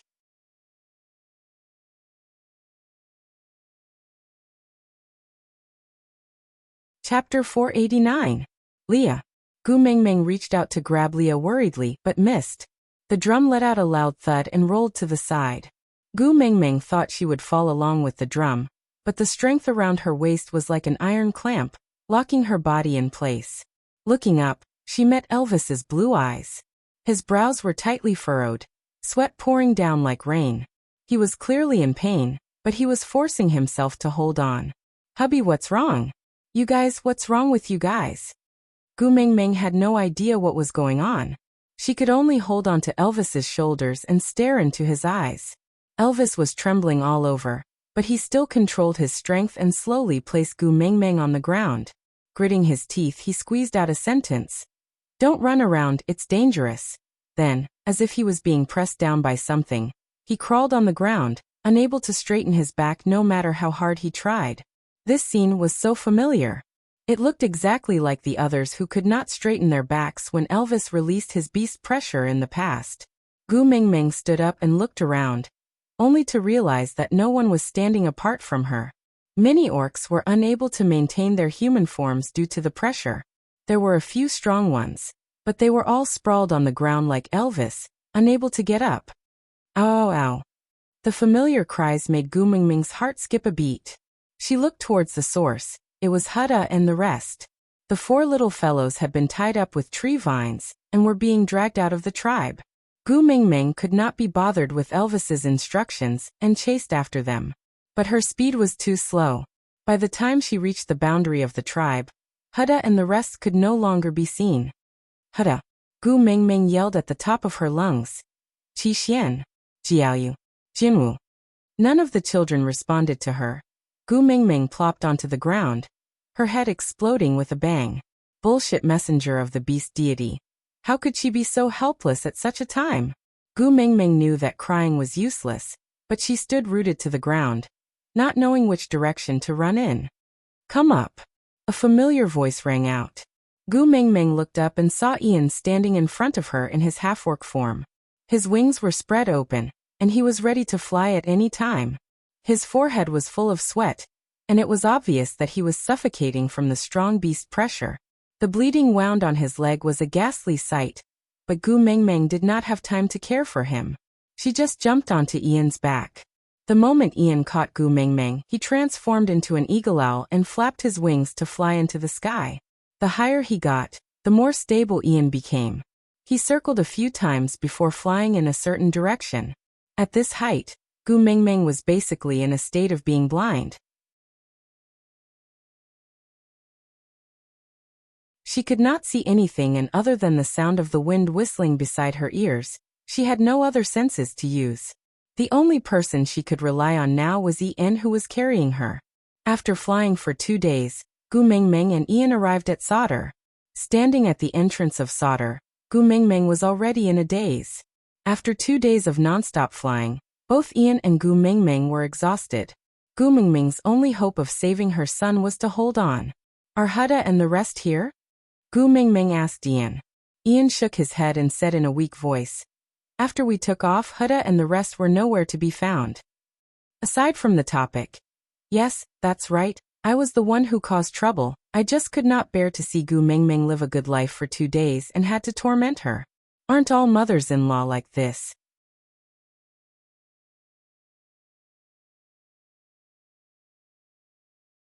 Chapter 490. Then why did you bring me here? Gu Mengmeng howled hysterically, her tears falling uncontrollably.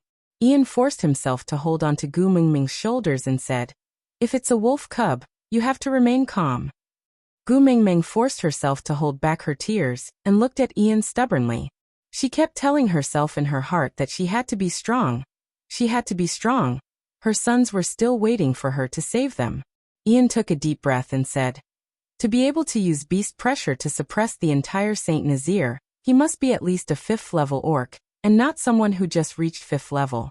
He must be at least a 5th level middle stage, or even a 5th level peak. Under such circumstances, even if you and I find a wolf cub, we won't be able to bring it away. You need reinforcements 5th level, 5th level." Ian could not hold on any longer, and before he could finish his sentence, his body tilted and he landed beside Gu Mengmeng. Gu Mengmeng supported Ian and forced herself to calm down while repeating Ian's words. 5th level orc?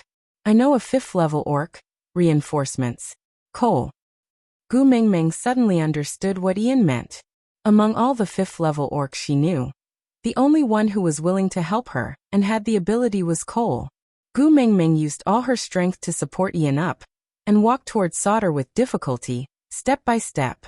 Just when she reached the signboard, she saw Cole leading a group of people out to welcome them. Cole leads the Sauder tribesmen to welcome the mighty messenger. Cole stopped 3 steps away from Gu Mengmeng, one knee on the ground, and placed his right hand on his left chest to bow. Gu Mengmeng did not have the same confidence as Ian. When she left this place, she was not very friendly towards Cole. Even because of Leah, she was quite hostile towards Cole and spoke rudely. Back then, she bragged that she would never come to Sauder again, and wanted to make Saint Nazir into a brand new messenger tribe blah blah blah blah. Now, would he still be willing to help her? She bit her lower lip. For her sons, what was her face worth? Even if Cole said that he would only help if she lay on the ground and bark like a dog, she would only ask if he wanted her to learn from a Pekingese or a teddy bear. "Cole, help me." Gu Mengmeng's nose turned sour. She only managed to say these 5 words before her tears fell. Cole frowned and stood up to take Ian from Gu Mengmeng's body. He handed him over to the person beside him and said, "He looks like he is overly fatigued. Bring him to the stone house to settle down and let him recuperate." The people next to him didn't say anything and directly helped Ian to leave. Cole then turned around and gently wiped away the tears on Gu Mengmeng's face. He frowned and said, "Sauder is the messenger's tribe and we are your loyal subordinates. As long as it is your command, Cole will definitely execute it to the end." "So Lord Emissary, don't cry, you are our god. If you cry, we don't know what to do." Gu Mengmeng wiped away the tears on her face and looked at Cole with gratitude. "Someone kidnapped my son, but I don't know who it is. He had used his beast pressure to suppress everyone in Saint Nazir, So Ian suspected that the other party was at least a 5th level or above orc. You're the only 5th level orc I know. Can you help me save my son?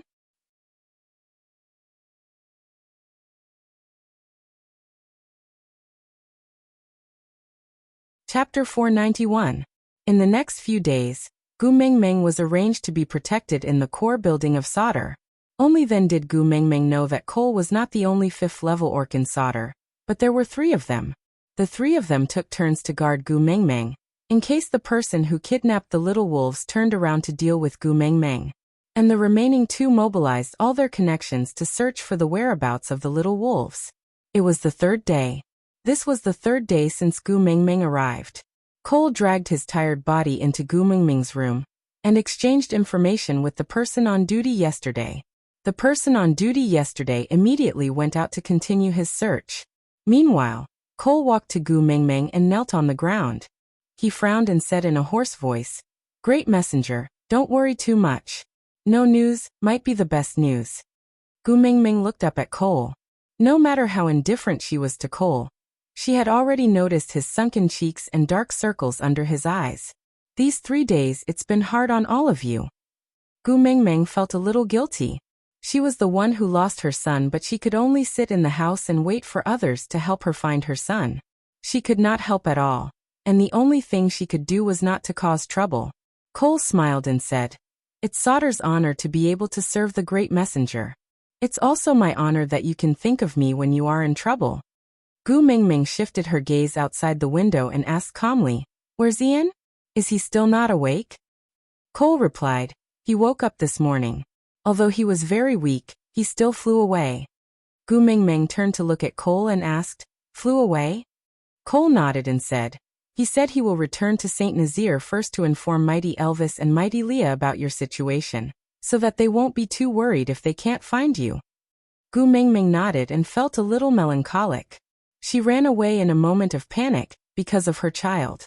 Elvis and Leah must have gone crazy from not being able to find her. She gently touched her collarbone. There was a black wolf mark there.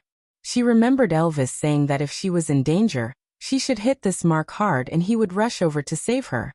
If she did not continue hammering, Elvis should at least know that she was safe. Cole maintained his kneeling position by Gu Mengmeng's feet. He looked up into her eyes and said, "Great messenger, do you miss Great Elvis a lot?" Gu Mengmeng nodded. "They must be very worried that I suddenly disappeared." Cole smiled. "It seems like Lord Leah is also very important to you." Gu Mengmeng nodded and said, "They are all my family, of course they are very important." Cole nodded and smiled. "I, as his elder brother, am happy for him that the great messenger thinks so highly of him. When the little mistress is found, please invite Sir Elvis and Sir Leah to stay in Solder." After all, this place was relatively safer. We can prevent this incident from happening again. Gu Mengmeng met Cole's eyes and asked, "Is this your condition to help me find my son?"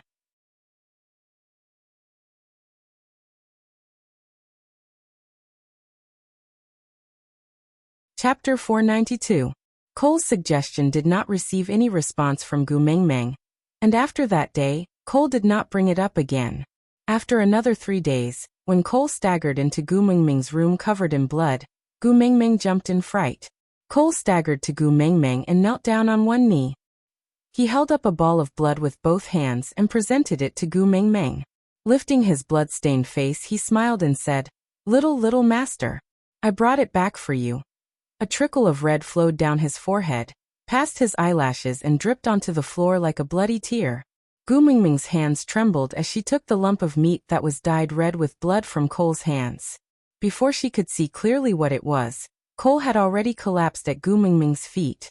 Gu Mengmeng was so frightened that she lost her head. The guards at the door hurried in, and heaved a sigh of relief when they realized that there were no intruders. "Great messenger, don't be afraid. We will carry leader Cole out now." Gu Mengmeng looked at the blood-stained Cole, and then at the ball of blood in her hands. "There's no need for that. Go get the witch doctor and boil some water." Yes. The people at Solder never questioned Gu Mengmeng's orders. They just carried them out. Not long after, witch Dr. Dillon rushed over. He checked on Gu Mingming the moment he entered the room. After confirming that there was nothing wrong with her, he heaved a sigh of relief and started to treat Cole.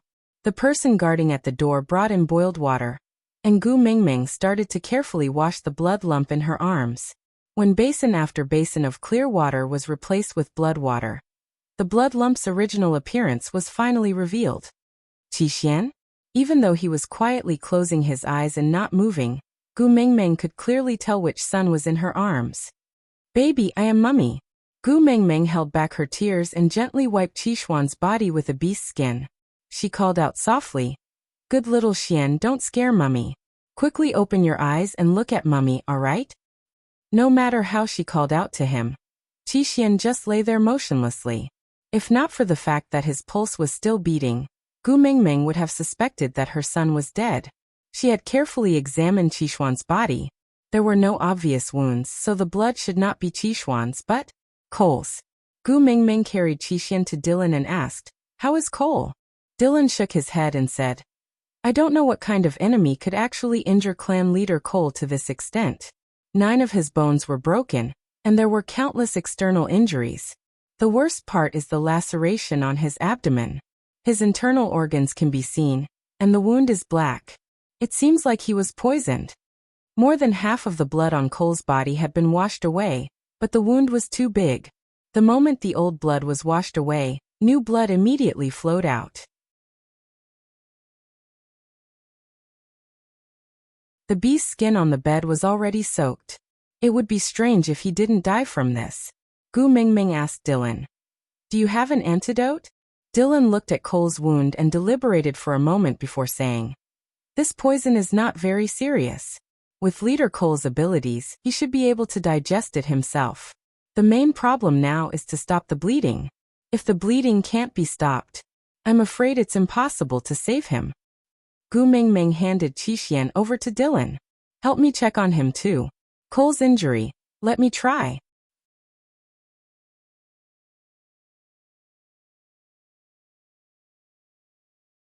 Chapter 493. Gu Mingming did have a theoretical method. As for actual practice, she had only observed Leah suture Sandy's partner Adali's wound. But now that Leah was not around, if she did not do anything, Cole would be dead meat. Her hands trembling, Gu Mingming suppressed the fear in her heart, and used one hand to stabilize the exposed flesh, while the other hand began to suture. Or perhaps she should be thankful that Cole was in a deep coma, or else Gu Mingming's method of suturing would probably kill Cole to death. Although the process was a little complicated, Gu Mingming finally managed to fix Cole's wound back in place. After asking for a clean boiled beast skin, Gu Mingming wrapped Cole up like a mummy. After settling Cole, Gu Mingming turned back to look at the dumbfounded Dylan and asked, What's wrong? Dylan suddenly snapped out of his trance and said, The great messenger's medical skills are really miraculous and amazing. Gu Mingming waved her hands and said tiredly, Save the flattery. How is my son? Dylan replied, Little Master did not suffer any external injuries. I have checked his internal organs and found nothing wrong with them. He is in a coma. It might be due to poison. But I am afraid we will only know what kind of poison it is when Leader Cole wakes up. Gu Mingming nodded and hugged Qixuan in her arms. Then don't go back to stay for this period of time. I remember that there is an empty room beside mine. You can stay here first so that it will be more convenient to deal with any emergencies. Yes, sir. Dylan replied respectfully and left the room. Gu Mingming carried Qixuan and sat by the window. She gently stroked his back and said, Little Xian, be good. You must be safe, understand? You must get better quickly, and then we can go find your other brothers. Mummy still wants to see you all grow up, evolve, mate and have babies. Cole remained unconscious for half a month. When he opened his eyes again, he saw Gu Mingming carrying Qixuan in her arms and lying on the side of his bed. A pair of soft hands were placed on his wrists. Great messenger? Cole moved slightly. The sharp pain in his abdomen made him frown and cry out in a low voice. Gu Mingming woke up with a start. She sat up and stared straight at Cole. They stared at each other for a long time before returning to her senses. Gu Mingming reached out to touch Cole's forehead and realized that he no longer had a fever. She then heaved a sigh of relief and said, You're finally awake. Great messenger. Cole wanted to say something but was interrupted by Gu Mengmeng. You've been in a coma for more than half a month. You've been relying on honey water to maintain your strength. You must be very weak now. Although I have a lot of questions to ask you, I'm not in a hurry. Lie down first. I'll get someone to bring you some food. We'll talk about the rest later. With that, Gu Mengmeng placed Qixuan by Cole's bedside. Help me look after my son. Cole smiled gently and said, All right. Gu Mengmeng turned around and went out. As she called Dylan in to check on Cole's body, she instructed the guards outside to prepare some light food and fruits. You're tuning in to the Li Mei's Wuxia Whispers YouTube channel. We're so grateful for your support, and don't forget to subscribe to join us on this incredible journey through captivating stories. Your generosity through donations truly makes a world of difference, as it's the primary source of revenue that allows me to expand and enhance this channel for you. Thank you from the bottom of my heart for being a part of this adventure.